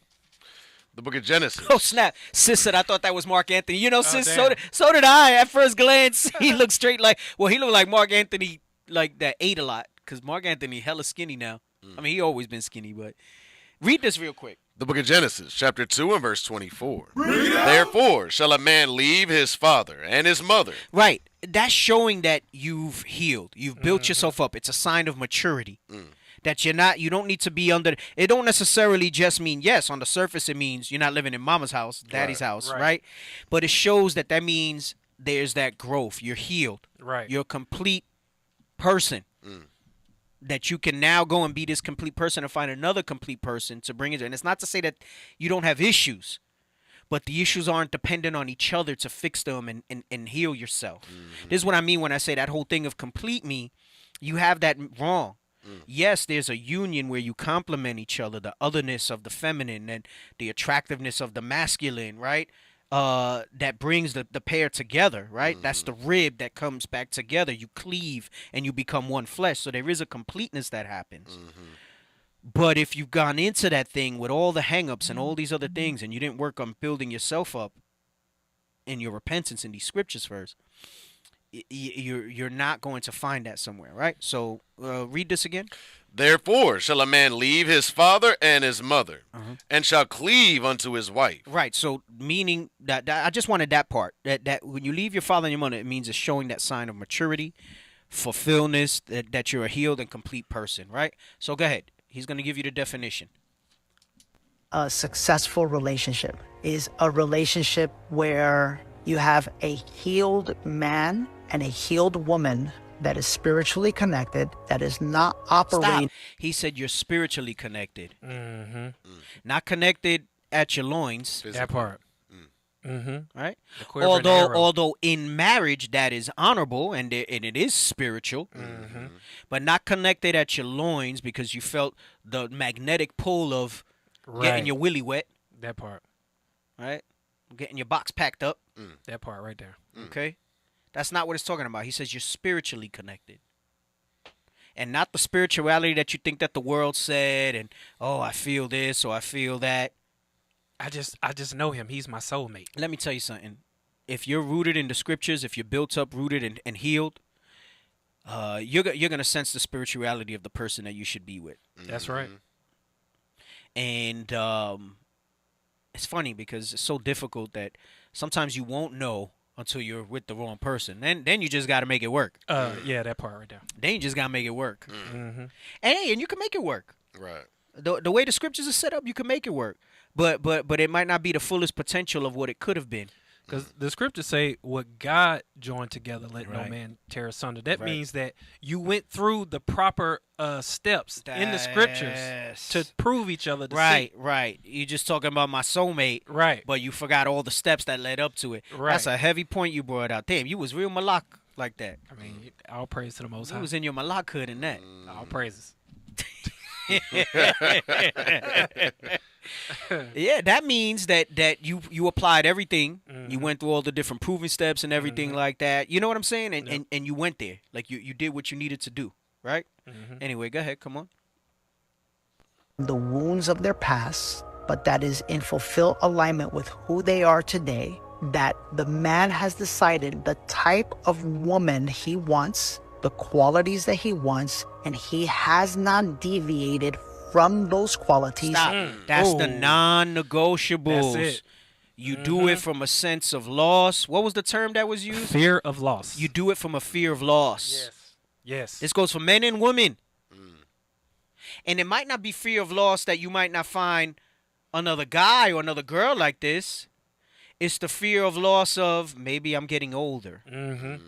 Maybe I have family goals and this and that. Maybe I Clock's should ticking. just shock up with somebody. My eggs are drowned up.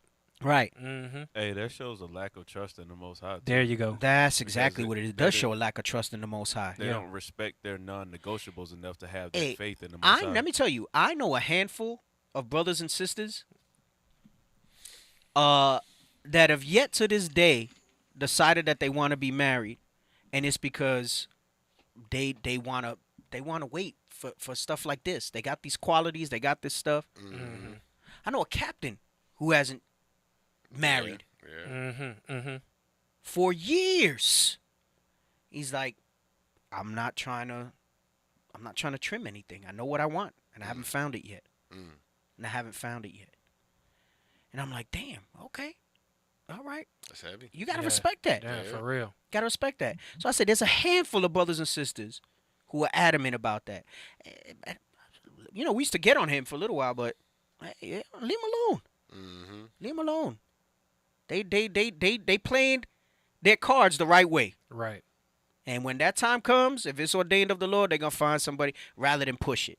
Just let him be. Just let him be. Right? But he said he's not. He hasn't deviated from those qualities. He hasn't said, "Oh, she got this, but not that." I feel like I want company. I feel like I got this. I feel like We getting along right now. None of that. We got a lot of stuff in common. None of that. He said, "There's a man that said." Right? He says that's a successful relationship. That's his definition. Right. And I'll say this. It's not to say that you can't make it otherwise. You can.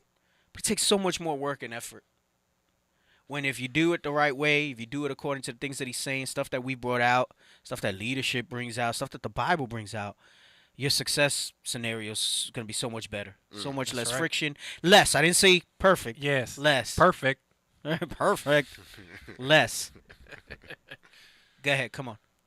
He will not settle for less. And the woman has defined and decided the types of qualities that she wants in a man, and she will not deviate from those qualities, and she's willing to wait until she finds him, and their souls draw each other in, and they become one. Stop.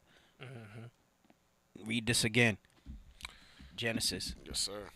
Were you bringing something for you that you want to bring up? No, I was looking at I can do it. Okay. The book of Genesis, chapter 2 and verse 24. Therefore shall a man leave his father and his mother, and shall cleave unto his wife, and they shall be one flesh. No, I want it for this cause, right? It doesn't say for this cause. No, And that or ain't just no- says therefore. It says says Okay, therefore. it says therefore. That's how you get that oneness. That's how you get that cleave to one flesh. All right. He says their souls will then attract to each other. Mm-hmm. And that's why I'm saying you'll really know. You'll really know when it's that person if you follow all the steps prescribed in the scriptures. And that's that what God has joined together. That's what it goes into. You wanted That's what Matthew 19. Okay. What's it say? Come on. The book of Matthew, chapter 19, verse 5. Read out. And said, for this cause shall a man leave father and mother, and shall cleave to his wife, and they twain shall be one flesh. There he goes, listening that one twain. So when he says that their souls get drawn to each other, all right, that's because you went through that right prior. And again, I'm not saying you can't have a good marriage if you didn't go through that, right? It's gonna be a little more of an uphill battle, right? Because we know that once you make that commitment, that's it. That's it. You rolling with that. There's no let me throw it away and try again, which is great because it puts you in this cycle of just kind of, all right, it's dirty. Let me clean it. And you never get to where you need to be. But if you go into it with the right way, you'll be all right. You know, there's not to say that there's not a remedy if you didn't go through that. Is my point. It's kind of like, would you rather have a clean plot of land where you can put your own foundation on, or would you rather go and buy a fixer-upper where the bones are even jacked up, the copper is jacked up, the wood is messed up, and you got to go and replace all of that? Right. Yep. All right. Go ahead. Come on. Union of oneness, they start to heal parts of themselves the same way you would in a plant medicine ceremony together. And in that togetherness, they feel safe, they feel whole, they feel complete, they feel heard, they feel like they can communicate and say anything. Stop. I'm going to tell you, that's a key thing that you know that you don't have that. That you didn't go the right way. That's safe space. That's it. That's safe space. Where you don't feel heard. Complete. You don't feel heard. You don't feel like you communicate. can say anything. Yeah. Where the communication is not free. Yeah. Then you didn't take those steps. I know there's a lot of us that are married, and they'll be like, damn. So you say, no, I'm not saying you throw it all away. I'm just saying it's going to take more application of the scriptures to heal and bring that thing to where it be. Because you have to kind of like start over, especially if you come in married. You have to start over from the beginning, but still have all that residue. Yeah. And it, like I said, it takes a lot of time to. You have to be willing to want to. And clean I'm gonna tell you, all that up. most of the time, especially if you come in married, the change that the women see in the marriage is tough for them to take. The man, the man healing himself and coming into himself and being that authority and that bring it out. Christ-head Bring it figure out. in the marriage is hard for them to grasp that. Mm-hmm. They don't grow with you in that. Right. That's right. But if you got somebody that's gonna grow with you in those changes, move in that spirit and stuff like that, then you're gonna be all right. Then you're gonna be all right. Hey, and they still got to understand too. That's of the Most High that's happening. Right.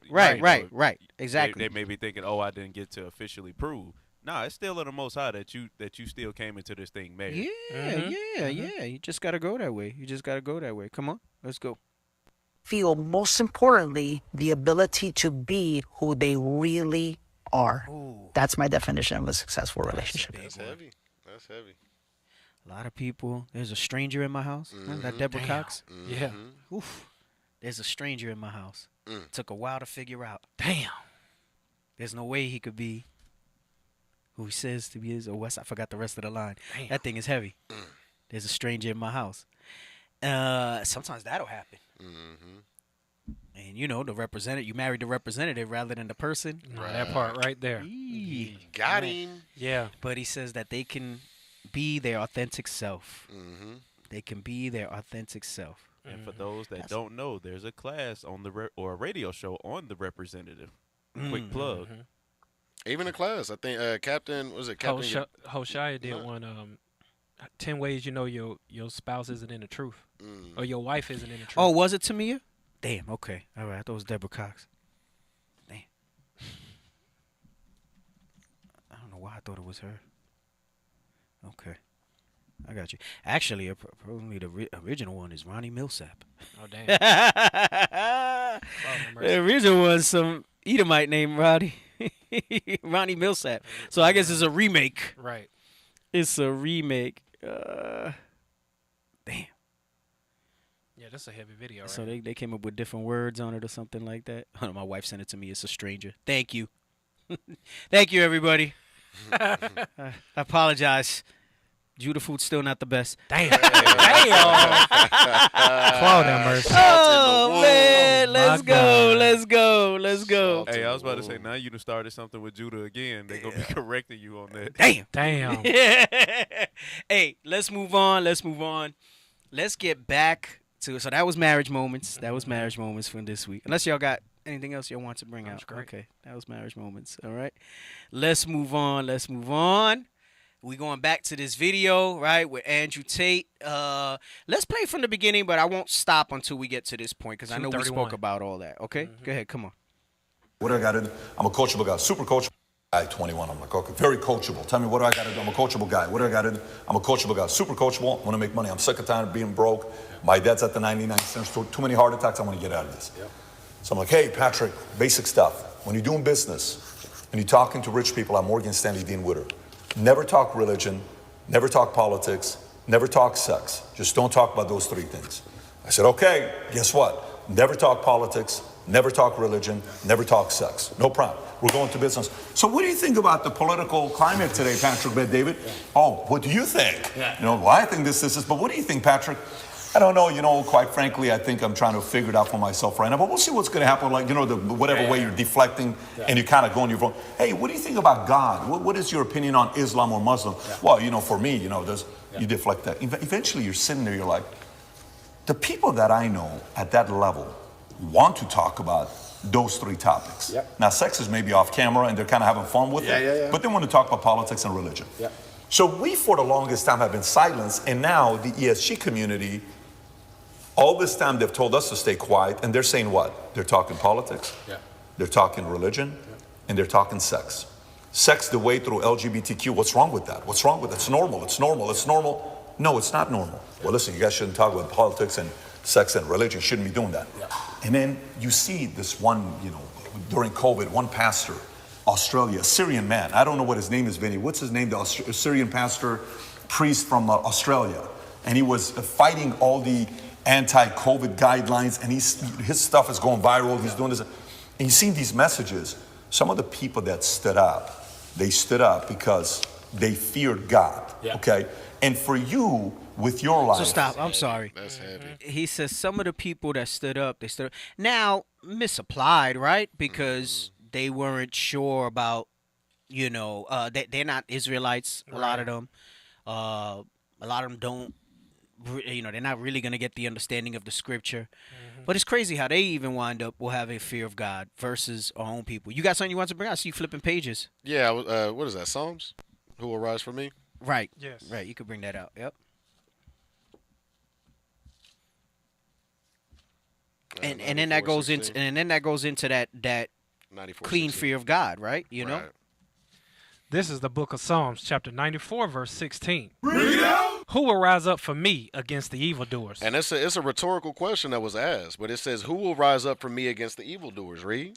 Or who will stand up for me against the workers of iniquity? You have people that are misguided without understanding in the world trying to stand up for what they know they don't want to change. How much more us that have understanding of God's law? Right. Absolutely. We got to bring that. Let's get that again real quick in Psalms 19 and 9 about that clean fear. Right? The book of Psalms, chapter 19 and verse 9. The fear of the Lord is clean, enduring forever. The judgments of the Lord are true and righteous altogether. Right, and that should inspire you to stand up against the evildoers, because you know that God's judgments are true and righteous altogether, right? Yes, that means the different killings, the different stuff. Because, man, I remember people used to come up to us and be like, oh, so you believe in a God that said go kill everybody? And yeah, I do. Yes. Because when God says right, of your own lust, then that's wicked as hell. Right. But when God says it, that's just. Get 2 Corinthians 7 and 1.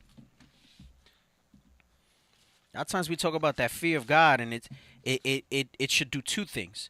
It should inspire you to repent, right, and you walk in your own path circumspectly, and it should inspire you to stand up, like we just read, and make a stand for something, right? And you'll see how quick once you make that stand, who really believes in God and who doesn't. That's right. Right? That's right. And again, last week we were talking about the Sodom agenda, and he was saying how it's in everybody's face. We're going to touch on that in a minute, right? But go ahead, read this.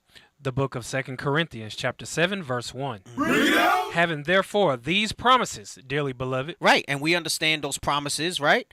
If you really want to get a summary of those promises, read Deuteronomy 28, 1 through 14, all right? You'll get the summary and the understanding of all those promises, right? You can read that in Revelation 13, all right? You read that all throughout the Isaiah scriptures, 14. right? Isaiah 14, you read that in Amos 9, all right? You want those promises, all right? I think Deuteronomy 11, where it talks about every place thy foot, is that right? Yep. You want those promises, it should inspire you to stand up, right, for the Most High against the evildoers. Come on. Dearly beloved, let us cleanse ourselves from all filthiness of the flesh and spirit. Come on.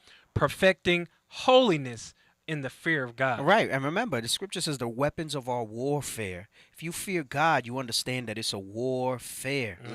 Let me tell you, I think that's the biggest difference between what we do as Israelites and all these other people who profess Christianity. The scripture says our warfare. Let's get that in Ephesians real quick. The scripture says our warfare. Like, where did it all... It describes this walk. That's right. As war. You know, and last week we were talking about, you know, the whole God and Satan thing. And when Tate starts talking again, we'll stop and we'll dive a little into that a little bit. That it's not an equal power. It's not an equal authority. Okay? You got that? The book of 2 Corinthians, chapter 10 and verse 3. For though we walk in the flesh, we do not war after the flesh. Right. It says we walk in the flesh, but then he says we don't war after the flesh. And you have some knucklehead and say, no, that war's talking about between you, right? That's like Galatians 5:17, the flesh and the spirit are contrary to each other. Right. No, come on. For the weapons of our warfare are not carnal, but mighty through God, to the pulling down of strongholds. Now, what I wanted was Ephesians to 6 go and with 12. this one. Okay. All right, go ahead. Come on. The book of Ephesians, chapter 6, verse 12. For we wrestle not against flesh and blood, but against principalities, against powers, against the rulers of darkness of this world. We war. When he says wrestle, now understanding what we read in 2 Corinthians, right? We can now take this and say, when he wrestled, and then he says, who is it against? There's so much evil in the world. He called it the ESG community. You know, it's the powers that be, right? Who's going to stand up against it? Who are those evildoers? Your random guy? Because Christianity heavy believe it's the random, you know. No, they're talking about the bigger things. Right? How does that get missed? How does that get missed in your Christian churches? And your pastors bring that out. Right. It's a warfare. It's warfare. Hebrews compares the word of the Lord to a two-edged sword. This whole thing in Ephesians, we're not going to read it all now, talks about armor and shields and swords. Okay, read that again. For we wrestle not against flesh and blood, but against principalities, against powers, against the rulers of darkness of this world, against spiritual wickedness in high places. Right, so that's going into our warfare is spiritual, right? It's against spiritual wickedness in high places, all right? Let's run it back. Deep. Yeah. And, you know, they got to understand, too, the scriptures say that God is not tempted of evil. And when it's talking about the evil, it's talking about the evil that comes from us. Right. Not what he's doing according to his will. There's two different evils there. Right. Just to make that distinction. Right. Come on. And you see these messages, some of the people that stood up, they stood up because they feared God. Okay?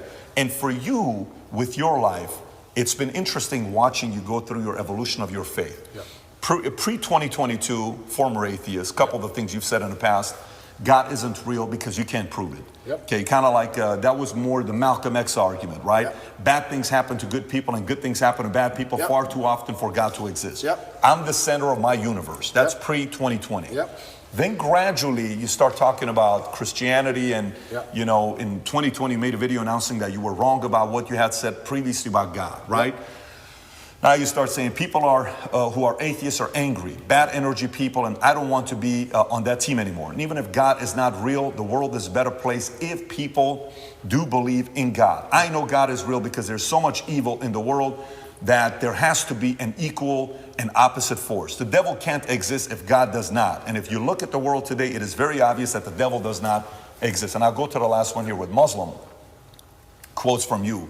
Christians don't have a religion anymore because they tolerate everything and stand for nothing. Yeah. And by the way, I actually agree with you, the fact that they're tolerating way too much. Islam is the last religion on the planet. God is something to be feared, respected, and to prove yourself to, which means you got to earn his right. Yeah. It's hey, I want to earn your right and your respect, right? How did you go, if you don't mind talking about your own evolution? Because us as men, if you knew me at 25 years old, you probably would have liked to party with me. I was a selfish guy. I was a guy you would have thought I was, right?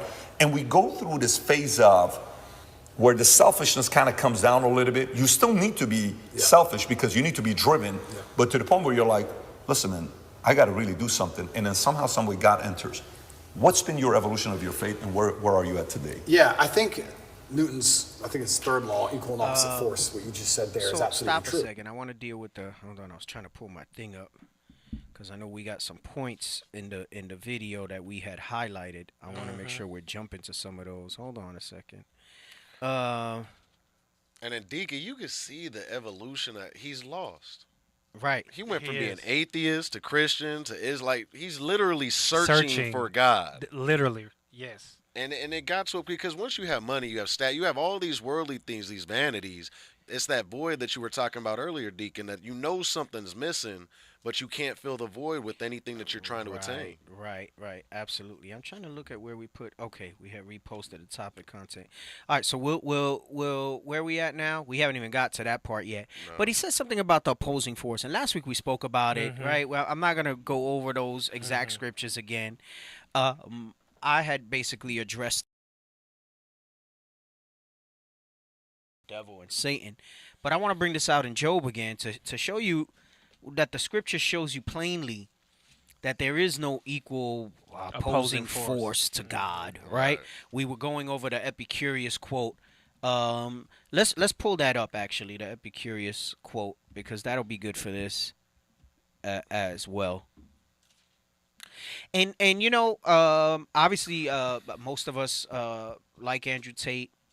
He's there's something we don't agree with everything he says. Certainly not with his, with Islam. Right. And he says some things that are different, but he's clearly makes some good points. Right. And a lot of stuff he says, and much like anything else, people have like shades of something, and you can tell that there's something there, but it's up to us to kind of fill it in. Yeah, and show in the scriptures there. But that's a big thing for a lot of our people. And I know those of us who are already repenting, and I know a large percentage of the audience is people who are already repenting, but we do get new people who are learning new and things like that. And we have a lot of these old things in our head, especially in regards to Satan. And I wanted to talk about that a little bit, about God and Satan. And we'll probably do a part 3 because we have a lot of talking points in this video that we didn't get to, and we're not going to get to tonight. So Lord's will next week, where we exclusively on the Phoenix page. All right. We'll be able to go into it some more. But let's read this in Job so we can see where there's a hierarchy in heaven. Right. And we're going to see where Satan falls in that. And it's not the lie of this equal opposing force. I'm sorry, before you read that in Job, let's read this. Don't read my touch on this. Just read from the God quote. willing. Is God willing to prevent evil, but not able?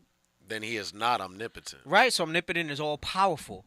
And he's saying if he's willing to prevent evil, but he can't, then he's not God, right? Right. And you have to realize, and the reason I bring this quote out is, that makes a lot of sense when you try to say that there's a devil, right?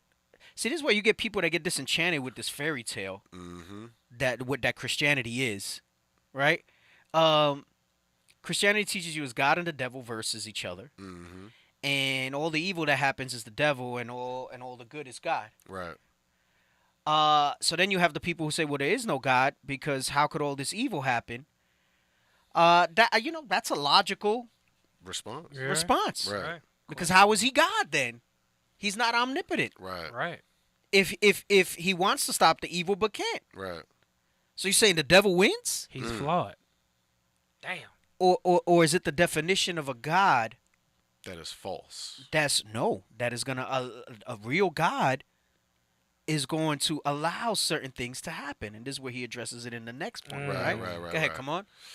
Then he is not omnipotent. Is he able but not willing? Right. There's circumstances where he's not willing. And it's because he made it so. Right. Scripture says, I kill and I make alive. Go ahead, come on. Then he is malevolent. No, right? So let's get that definition of malevolent again, all right? Let's get that definition of malevolent.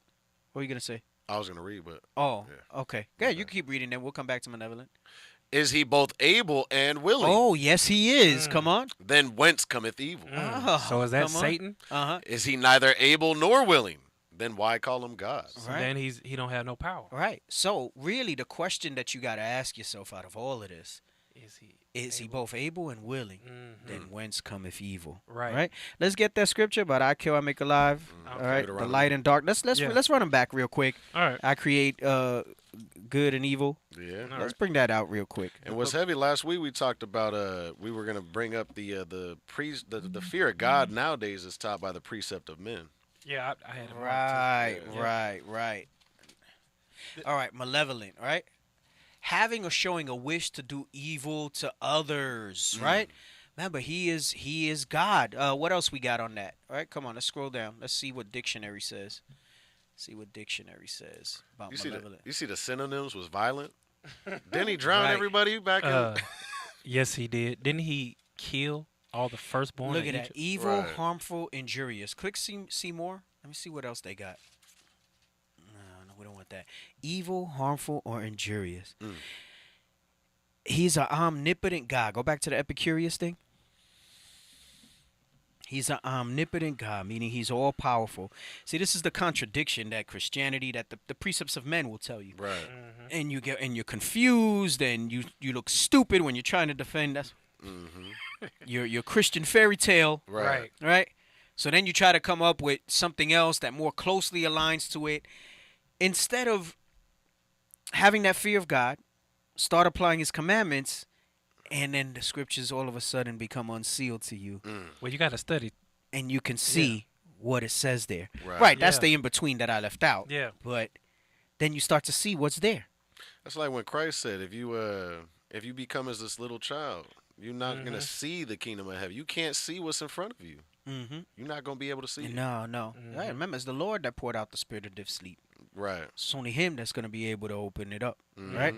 So it says, is he able but not willing? Then he is malevolent. And he is. Because it says, is he both able and willing? Then whence cometh evil? Right. I like that last part because it's true. In your Christianity, then why do you call him God if he's not able to fight evil? Right. Or willing. If Satan could win any battle against him, just one. Right. Then that's not God. Right. That's like the atheist statement right there. Right. They don't believe in. And that's what I'm saying. See how important it is what we do? Yep. See the warfare, the spiritual wickedness? A lot of times we think of it as just Sodom agenda and everything else. Do you see what they really have you do is worship a weak, puny God. Yes, puny. Right? That does not have full autonomy and power. Right. And if that's the case, then what is that? What is he really a God? And what does that make his followers? Right. Damn. So what they've really done is by design that the whole Christian construct is set up to have a scenario like this, because they want you to have just enough of something to pacify you, but not enough for the real truth to come out. They want your fear to come from the precepts of men. That's exactly it. The fear towards me is taught by the precepts of men. Let's get these scriptures that I tell you to bring out. Is he both able and willing? Then whence cometh evil? So we are going to show you. Because the presumption is that because he's God, he got to be all good. That's where you messed up. That part right there. Right. Not my Jesus. How do you call him the creator if he don't destroy nothing? and then subscribe evil to something else, or someone else. You take credit from him. He's the creator of evil. All is in his control. Man, I forgot the name of the show. It was real raunchy, but it was interesting in that it was the voice that was used for creation. God, Preacher. It's called Preacher. Yeah, that show. Right. Yeah. I didn't finish it. It was like 3 seasons. Yep. It started getting real crazy. and basically he had the power of the voice of God, and it made anybody do whatever he wanted. The point that I want from that is that voice, if you're the creator, it means it's all powerful, omnipotent. So that means it never said that it would be all good. Right. And then what's your definition of good?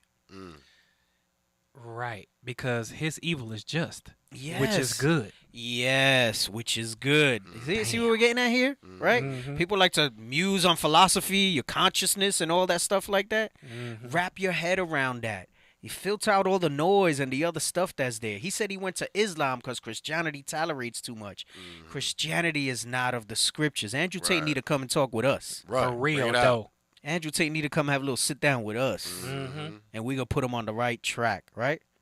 Yeah. Oh wow! Someone said I didn't even catch that. They said Bishop said in the class that Christianity breeds atheism. Yeah. Look at that. Yeah. It's the That's same heavy. spirit From a- moving. right. I didn't even That's know it. that was brought out, but that's exactly what we're essentially saying, right? And we're not gonna have time to get into it today in detail, but we're gonna talk about where atheism comes from, where their belief of God comes from, and stuff like that. And we gonna roll through that. All right. But let's All right. read these scriptures real quick. Come on. The book of Deuteronomy, chapter 32, verse 39. See now that I, even I, am he, and there is no God with me. Right, because what you're saying is that Satan is a god then that's equal to him. Right. If he's that opposing force, right? Right. Come on. I kill, and I make alive. I wound, and I heal. He wounds and he heals. He kills and he makes alive. Come on. So when you say, "Oh, I can't believe in a God that allows babies to get killed," no, he didn't allow it. He did it. He did it. Right. He did it. How about that? Right. No bombs, nothing. Put that in your crack pipe and throw that. No, they, Throw that like Sarita. they did the delayed bomb. Right. Yeah, it was- Producer back there like he kills babies. Right. Come on. I heal. Neither is there any that can deliver out of my hand. There is none that delivers out of his hand. It's him. He's that all powerful. That's omnipotence. All right. Come on. What else you got? The book of Isaiah, chapter 45 and verse 7. I form the light and create darkness. He forms the light and the darkness, and that's literal, and that's also dealing spiritually. Come on. I make peace and create evil. He makes peace and creates evil. Damn. So from whence cometh evil? From a God, the God, Right. The God. the one true God. Is that in that verse? Nope. I, the Lord, do all these things. I, the Lord, do all these things. That's the God that we serve. Right. He's our great and terrible God. You got something else? I do. Bring it out, Malak. The book of Amos, chapter 3, verse 6. Shall a trumpet be blown in the city, and the people not be afraid? Oh, that's the one. Yeah. Shall there be evil in a city, Yeah. and the Lord hath not done No, it? no, Satan does the evil. And the Lord hath not done it? Oh my gosh. It says God does it. And you know, it's interesting because this Epicurus thing, Christianity was around at this time. So going to the statement that Sis was saying, Bishop had brought that out, that it breeds atheism. This is the genesis of it when you think about it. Right. It made any rational person will see how irrational Christianity is. So I'm actually not upset at people No. who want to say, to hell with the Bible if they've never been exposed to the teachings the way it should come out, to an Israelite that's going precept upon precept, Right. bringing it out the way that it should be. If all you got from your scriptures was from Christianity and the Christian church, then you know what? I pity you. Damn. I can for real. understand. I can empathize Right. with where you were with all that stuff. And that's heavy because you look at Andrew Tate, from him going from atheist to Christianity to Islam, all he was doing is following logic. Right. Like if you, and it's not, we know it's not based on sound. We're destroyed for a lack of knowledge, God's knowledge, but he's trying to use logic to come to an understanding of what he can find as God until that glorious light be shined unto him. I got one. We got to get it. Go ahead, bring it up. Let me get Psalm chapter 14, verse 1. The book of Psalms, chapter 14 and verse 1. The fool hath said in his heart. The who? The fool hath said in his heart. Uh-huh. There is no God. The fool said in his heart that, what do you mean? My God, my Jesus doesn't kill babies. Because watch this. Read. There is no God. They are corrupt. They are corrupt. They have done abominable works. Because if he can kill babies for being innocent, he can kill me for being in my sin. That's right. That's right. Can I get one more? Yeah, go ahead. Bring it out. The book of Isaiah, chapter 29 and verse 13. Wherefore the Lord said, for as much as this people draw near me with their mouth, and with their lips do honor me, but have removed their heart far from me, and their fear toward me is taught by the precept of men. And that's Christianity right there. And that's how they keep our people not believing in God. Because our fear is taught from the precepts of men. Guess what? Come as you are. Stay as you are. God got you. He got you all right. He got you lined up for the lake of fire if you don't get your act together. Oh, we got to accept homosexuality now. Right. The lake of fire was taken away by Christianity. They don't believe in See, it. there it is there. They don't really believe in that. Get that in Colossians about the beware. This is why this was brought out. The book of Colossians, chapter 2 and verse 8. Right, because this was coincides with more or less of the time of people like Epicurus, like philosophers that were thinking of this stuff as the message got misconstrued, right? Come on. Beware, lest any man spoil you through philosophy and vain deceit. Right, meaning it's useless, all right? That goes back to what we were bringing out about making many books. There is no end, right? So weariness of the flesh. It says, beware lest any man spoil you. Meaning it's going to take you off your path. It's going to be to your own sore destruction, right? Through philosophy and vain deceit. People talk about logic. The Bible's the most logical thing ever written. Right. Exactly. It's the most logic. If you get that fear, you start to apply these commandments, and then you study and read like the scriptures say, it all makes sense. Let me get that in Sirach. I don't know if it's 29, 39. I always get confused. What you looking for? Hold 2 on. Timothy 3:16 too, where it talks about what the Bible is purposed 39. 39. First of all, you sound like you're a little voice in the room. Right. I can't hear you. Right. He sounds higher than him. I'm here playing with my dial all day. Can you guys get the audio good for next week? I don't know what's going on. People keep fat freaking fingers messing with the knobs. Can we get the levels good next time? I hear him like he's like 10 rooms away talking to me through like we in jail and he talking to me through the pipes. This is your conscience. It's the freaking coffee can with the string like he's talking to me. That would sound clearer than what I hear you right now. My goodness. No, he be bringing out good points, but then I got to call. Wait, say it again. Let me raise the volume. Right. What the hell is like that? Don't tell me it's money either. Let's get where we need to get to do what we got to do. Right. Go ahead. I'm sorry. Sirach 39, you want 33?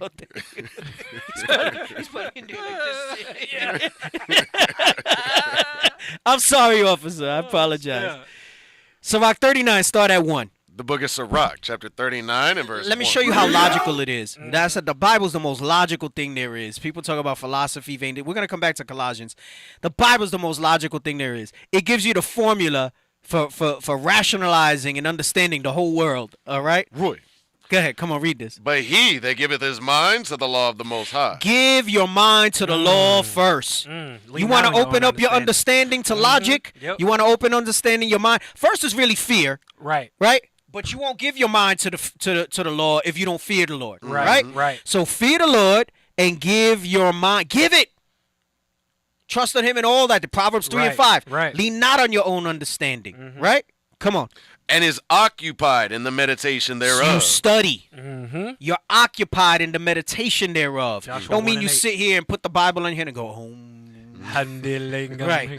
It don't mean that you're watching only 1,000 classes. I brought this out when I did the class recently. You got to read. Don't forget the reading for yourself. You got to read to see if the Most High is opening up understanding to you or not. Right. Come on. Will seek out the wisdom of all the ancients. And where do you get that? That means you're going to be here reading. Right. You're going to be going through all the prophets, all the books of the Bible. Come on. And be occupied in prophecy. Right, and be occupied in all the Bible's prophecy. Yep. Right? It don't mean just, see, this is why I like Revelation. This is why I like Daniel and Ezekiel and Job. Those things mean nothing if you don't have the rest. You got to have all the totality. You have to have the totality of it. Go ahead, come on, read. He will keep the sayings of the renowned men. Meaning, like, you ain't trying to make your own words up and things like that. Right. You're going to keep these sayings of the renowned men, the prophets in the Bible. Come on. And where subtle parables are, he will be there also. Right. So, meaning, this goes into wanting to be there in the scriptures and wanting to be there when leadership is bringing things out, right? Go ahead, come on. He will seek out the secrets of grave sentences and be conversant in dark parables. So you see the progression, though, before you get there. Before you get to the deep answers, you got to go through these steps. Come on. He shall serve among great men. Right. It says if you're going to be a great leader, you got to know how to be a great follower. You will serve among great men. Come on. And appear before princes. That's those princes, principalities, powers, right? Going out and teaching this word, spiritual wickedness in high places. Come on. He will travel through strange countries. That goes in this, and this doesn't all happen at once. Yeah. This is a process of growth in these scriptures. And it says you will travel through strange countries, right? A man who travel knows many things. Come on, read. For he hath tried the good and the evil among Through men. exercise of use, he knows how to discern between good and evil. Come on. He will give his heart to resort early to the Lord that made him. Meaning that when trouble comes, you don't flee. Right. You turn to these scriptures. So when the brothers talk about I'm stressed, right? I'm this, I'm that. I gotta get right. I need a break because I'm overwhelmed with this. No. It says you need to get to the point where you resort early to the Lord that made them. Come on. And will pray before the Most High. And you're gonna pray, right? And we know that now we've been building up the brothers and sisters to pray 3 times a day as the scriptures have commanded us. Come on. And will open his mouth in prayer and make supplication for his sins. Come on. When the great Lord will, he shall be filled with the spirit of Remember understanding. I said earlier, it's God who gives the increase, right? I think it's in Isaiah where it talks about he poured out the spirit of deep sleep on us, right? It's prophet and the seers, right? He've covered their eyes.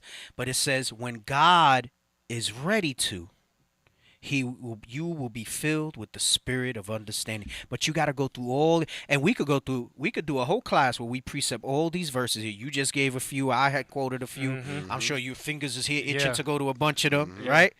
But we on like the last 10 minutes of the show, so we're not gonna do it. Right. No, we're not gonna plus it. You know what I didn't realize? I don't know if they still did it or they changed the slot. I think Captain Gad comes on after us. Oh snap! Oh yeah. But he don't come on until we're done. Okay. So I feel kind of bad. I mean, if I gotta plus it, I'll plus it. Right. But he was like, nah, do your thing. I said, nah, I want to be mindful that we never had another show behind us. So you hit him with the manual override. we done been the So Captain Gab be waiting till we're done so that they can come on. So I'm like, damn, I said I feel kind of bad, so I want to be conscious, because he be bringing out some good stuff, especially about the native stuff and things like that. So, but anyway, so it says God will fill you with the spirit of understanding, right? Come on. He shall pour out wise sentences, and then you'll have wisdom to pour out wise sentences. Come on. And give thanks unto the Lord in His prayer. Well, you thank for the wisdom that you do have, and you pray for the increase in understanding. That's Come on. the application. He shall direct his counsel and knowledge. Right. Meaning what? As is needed, I'm going to be able to direct. Now that's somebody that has counsel and knowledge. Just like here, right? That goes back to with Jethro and Moses, where he said, get people to help, and any matter that's too big for them, then they bring to you. Right. This is how you have with the ranking structure that we have, right? You have soldiers, you have officers of different ranks, right? They're going to be able to deal with certain things because all of us are in the process of what we're reading here, right? They're going to be able to deal with certain things, and then they're going to be able to, if it's too strong for them, I'm saying this is something I need to go. That's part of directing your counsel and knowledge, right? You're going to be able to say, hey, let me go to that. And I know it's tempting, right? You sit somewhere with a captain or a senior officer or even a deacon, and I just want to go right there. He's right there. I could almost touch him. Right. But that's not the order of things. Right. There's so much that we're directing and ordering our counsel and our knowledge in.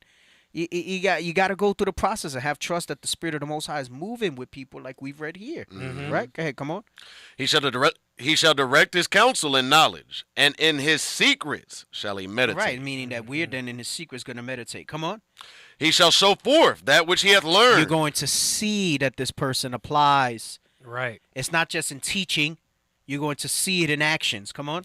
And shall glory in the law of the covenant of the Lord. Read on. Many shall commend his understanding, And so long as the world endureth, it shall not be blotted out. His memorial shall not depart away, and his name shall live from generation to generation. Right. So I mean that's Oh, have logical. mercy. Let me get Sirach 3:23. Yes, sir. This is why what the scripture says this. All right. A lot of times we bring this out, tell a brother stop trying to be deep. For real. You know, come on. The book of Sirach, chapter 3, verse 23. Be not curious in unnecessary matters, for more things are showed unto thee than men understand. You got a buffet in front of you with these scriptures. Mm-hmm. And so that you don't fall into the atheist trap that's Christianity, that you don't fall into that philosophical, but what about this, but what about that? It says, don't be curious in unnecessary matters. You follow what we just read in Sirach 39, and it's logical. Right. It's spiritual. Right. And it's logical. Right? Come on, read. For many are deceived by their own vain opinion. No, I'm sorry, you didn't finish 23. Be not curious Be unnecessary. not curious in unnecessary matters. What? Come For on. more things are showed unto them than men understand. And that's clear because this Bible has been here for thousands of years. You have countless denominations of Christianity.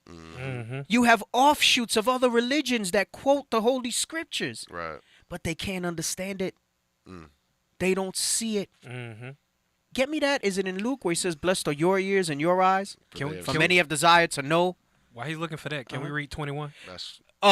I wanted to keep reading on here, actually. Okay. So while he does that, can you read on and then you can go to 21? Go ahead, come on. Okay, Sirach 3:21. No, read 24. Oh, And then you can bring out 21 after this. For many are deceived by their own vain opinion. That goes back to what we read in Colossians. I know I have you guys all over the place. This is why it says, beware, all right, from philosophy and vain deceit. It says, because many are deceived by their own vain opinions. Come on. And an evil suspicion hath overthrown their judgment. Right. And an evil suspicion have overthrown their judgment, right? Because you're so caught up in like, hey, there got to be a trick. There got to be a trap to all this stuff like that, right? I mean, this has many things. An evil suspicion will overthrow your judgment against somebody else, a brother or sister, right? Come on. Without eyes, thou shalt want light. Meaning those spiritual eyes, right? Come on. Profess not the knowledge, therefore, that thou hast not. Stop trying to reach for things that's above your strength. All right? It says, profess not the knowledge that thou have not. And any man that's humbled in the scriptures, that understands the logicalness of the scriptures, all right, you're going to know where to draw that line, right? So say any brother who's beholden to this thing, that follow those steps of Sirach 39, you're going to pass the buck when you need to pass the buck. Right. And you're going to say, hey, this is above my strength. I need this. I need that. Go ahead. Come on, read. A stubborn heart. No, okay, I don't need that. I don't need that. Let me read this, and then you could give 21. Go ahead. The book of Luke, chapter 10. Because 23 said, for more things are shown unto thee than men understand, right? Come on. Verse 23. And he turned him unto his disciples and said privately, blessed are the eyes which see the things that ye see. Right. Now, he was talking specifically to the disciples at that time, but now we have that understanding magnified in these last days, right? He says, blessed are the eyes. Go ahead, read it.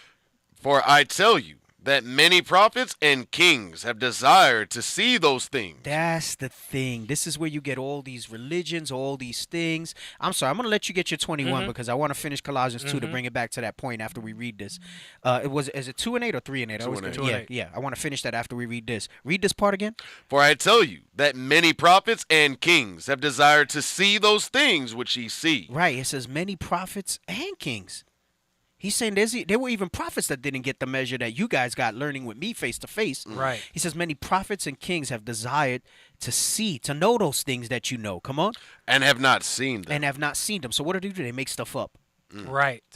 Like Christianity. They get into this philosophy and these precepts of men. Right. To try to give you some rationale behind it. Hey, and let's not get it twisted, like Islam too. That's part. facts. Come That's on. Facts. To hear those things which ye hear. And hey, have not and you heard gotta understand something.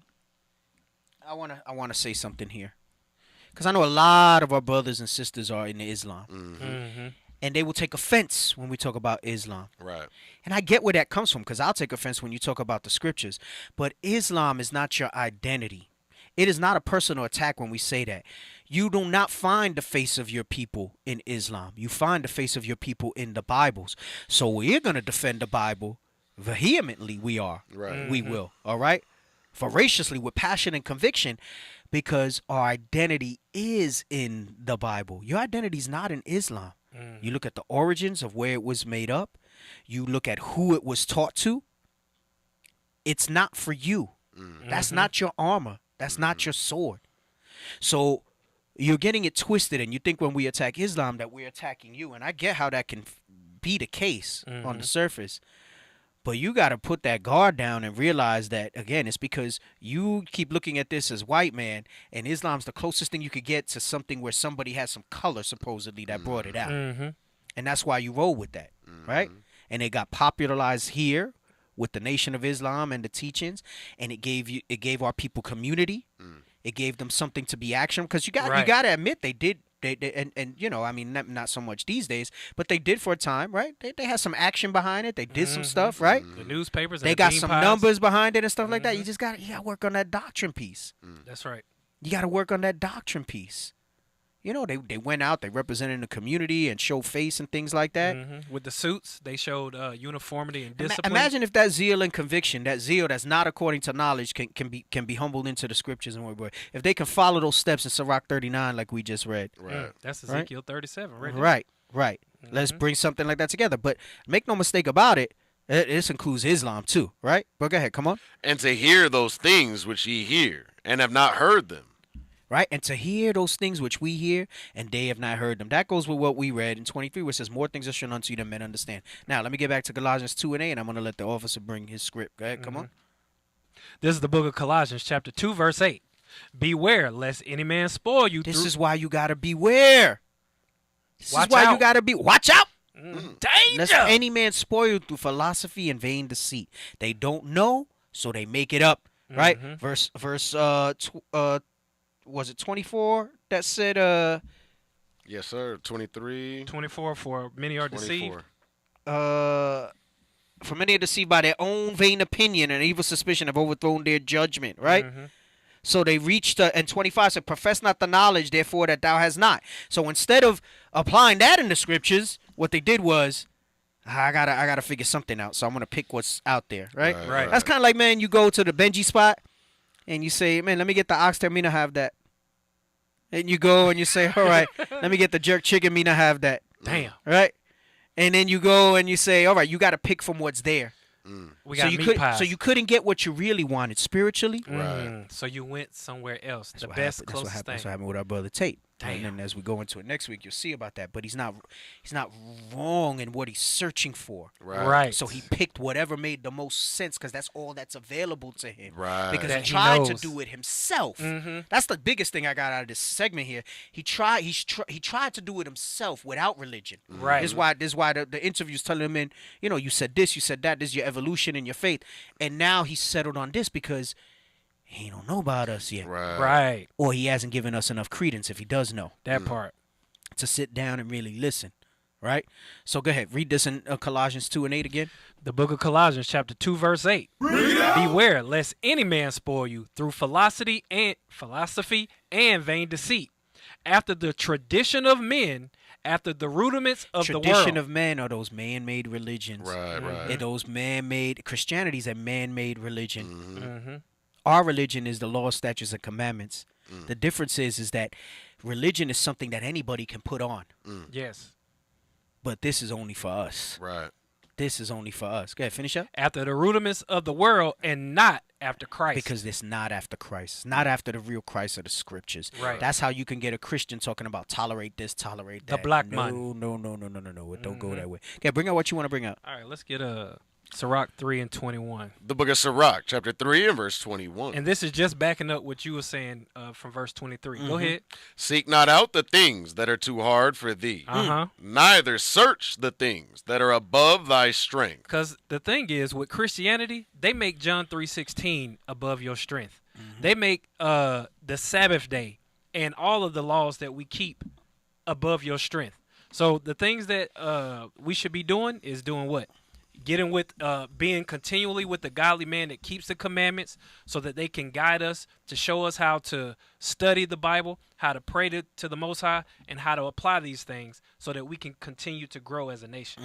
All praises to the Most High. All praises to the Most High. Next verse. You want to read it? Go ahead. Bring it out. Verse 22. But what is commanded thee, think thereupon with reverence. So whatever the little bit that you do have, you need to think upon that with reverence and respect, and work on those things. If you only know to keep your fringes on, wear your fringes, and then the Most High, Lord's will, give you some more understanding. Now you congregating, you keeping the Sabbath. 90 Go ahead. seconds. For it is not needful for thee to see with thine eyes the things that are in secret. See, the Most High understands that knowledge puffeth up.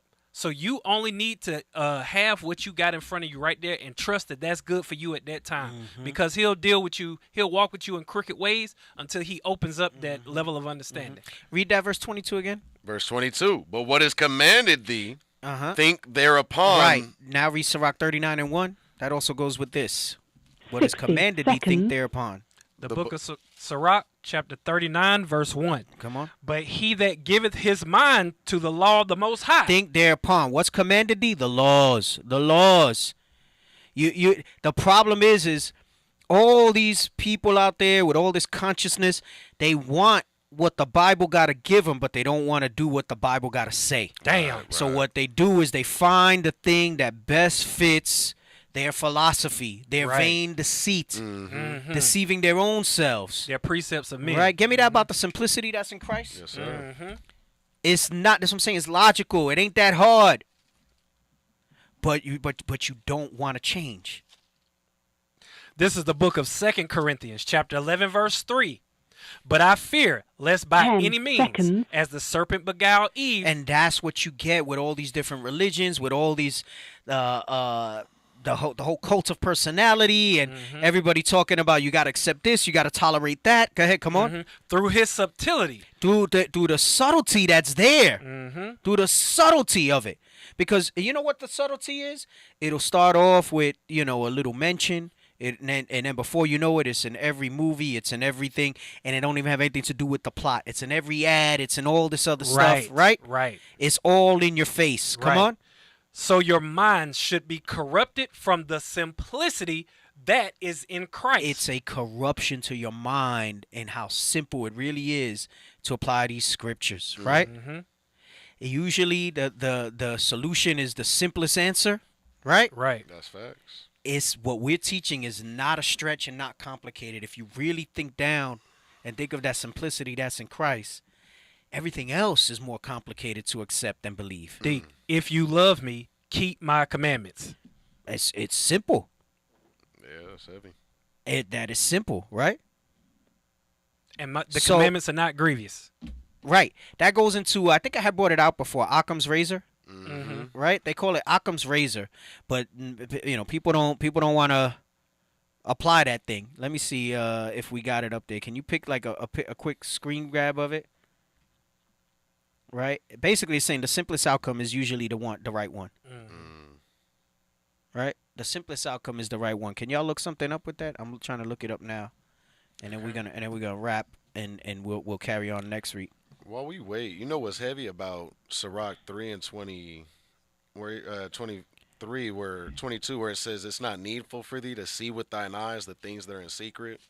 When we read in Ephesians 6 about what we wrestle against, these principalities, the spiritual wickedness in high places, the powers. Everybody wants to fight back, but they don't know how, or they don't know where to start. Right. It just told you the simplicity of it is to think upon God's commandments and keep them. In your mind, yeah. And then from that point, you don't have to sit there and worry about what you don't see with your eyes. That's right. You don't see these secret meetings that are going on. You don't see everyone knows there's an agenda, but we don't see what's really going on. You don't need to. Right. And read this again about the simplicity in Christ, and then we're going to read the Occam's razor thing. This is the book of 2 Corinthians, chapter 11, verse 3. But I fear lest by any means, as the serpent beguiled Eve through his subtlety, so your mind should be corrupted from the simplicity that is in Christ. Listen, it's not that complicated. And Christianity, when you bring out things, that's why I say we got to start throwing the stuff on them. You need to explain this to me. Right. You trying to take me, I'm the expert. Right. Why do you have to explain your rationale? Yeah. I don't need to be here trying to freaking break your stuff down. Right. You explain this to me. Right. And it should make sense, right? The simplicity that's in Christ. So Occam's razor is used. It's used in like scientific theories. But let's read just this little part right here. Occam's razor is a principle often attributed to 14th century Friar William of Occam that says that if you have two competing ideas to explain the same phenomenon, you should prefer the simpler one. Right? Or I have another one up here that's in simpler language. It says in simpler language, Occam's razor states that the simplest explanation is preferable to the one that is more complex. Simple theories are easier to verify. Simple solutions are easy. The hoops that you have to jump through to justify a white Christ, to justify that all of a sudden God, despite everything that the Bible says, God changed all that. Right. Right? Right. Let me get real quick. I'm gonna show you how simple this is. And how we've overcomplicated it. Give me Matthew 1 and 2, and then I think we're going to jump to 17. You said Matthew what? I'm sorry, we're going to jump to, we're going to jump to... Matthew 1. 1 and 1? I want 1 and 1. The book of St. Matthew, chapter 1 and verse 1. Let me show you simple and how Christianity trashes that and throws it away. The book of the generation of Jesus Christ. Come on. The son of David, the son of Abraham. Abraham begat Isaac. And Isaac begat Jacob, and Jacob begat Judas and his brethren. Right, so the first book in the New Testament starts with this. Right? Starts with telling you the genealogy of Christ. And it says, Abraham begat Isaac, and Isaac begot Jacob, and Jacob begot Judas and his brethren. Now, jump to verse 21. Verse 21. And she shall bring forth a son, and thou shalt call his name Jesus, for he shall save his people from their sins. Now, without getting into grammar, because a lot of times we just break this out real quickly on the street in grammar and say bring it out. his people, right? Right. From their sins, and they'll say spiritually, that means we're his people. Read verse 2 again. Verse 2. Abraham begat Isaac, and Isaac begat Jacob. And Jacob begat Judas and his brethren. Now read 21 again. And she shall bring forth a son, and thou shalt call his name Jesus. Why? For he shall save his people. Judah and his brethren are his people. Come on. From their sins. Judah and his brethren are his people. How hard is that to comprehend? Reading is fundamental. Damn. It starts with that. Right. The whole documentation that we have of Christ in these last days starts with letting you know that he descends from Judah and his brethren. Yep. And then you get to verse 21, and it says he's going to save his people from their sins. And somehow today, that means he's for everybody in the whole earth. Right. And with that, I say shalom. Shalom. With that, I say shalom. Hey, catch us next week. We are not going to be on IUIC in the classroom. All right? We are not going to be on IUIC in the classroom. We're going to be exclusively on IUIC Phoenix. We will promote it on social. We will push out the ads. If you come and you don't find us on IUIC in the classroom, spread the word. Let them know to come to the Phoenix page. All right? We'll be broadcasting from there. We're going to continue on God and Satan. We'll have our little marriage moments. All right? We got a lot more to talk about. I didn't even get to the thing with Job. We got a lot more to talk about. I want to bring down God, the atheism, and all that stuff like that. All right? Lord's will, you had some fun, and you also got edified today. Right. Some wisdom came out. Yes. Judah, come through next week. You Yeah. know, you got a whole week. For real, on the menu. I want 8 combos. You said 7. Yeah, you said 7. You said I want 7. seven Don't You're moving the goalposts. You're moving the goalposts. I want That's what a 7 Christian does. combos. Come with your list. 7 combos for your Judah restaurant. Right. Hold it down, y'all. We need you. Right. Okay. Man, you had one Judah in the comment. Judah the best nerd, and that's why everybody... Oh, God. Listen, Judah and his brethren we just read, all right? Get some help. It's all 12 tribes. Worldwide. Listen, when one of us win, we all win. That's right. And That's if right. Judah really had the best food, I'm with it because we all win. But that's not the case. Damn. Love y'all, fam. Got him. Most High Christ bless y'all. Stay safe. Shalom. Shalom.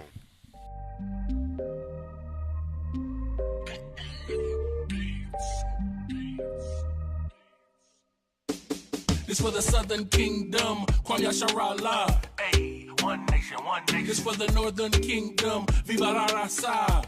We one nation, one nation. This for the Southern Kingdom, Kwam Yasharallah. Hey, one nation, one nation. This for the Northern Kingdom, Viva la Raza.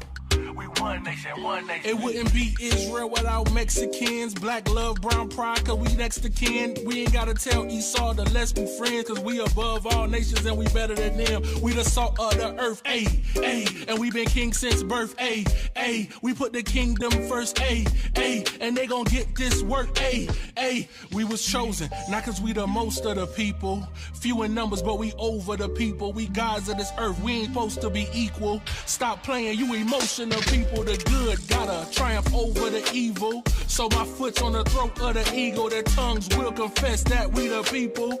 Cause my nation ain't never been feeble. For the Southern Kingdom, Kwam Yasharallah. Hey, one nation, one nation. This for the Northern Kingdom, Viva la Raza. We one nation, one nation. This for the Southern Kingdom, Kwam Yasharallah. Hey, one nation, one nation. This for the Northern Kingdom, Viva la Raza.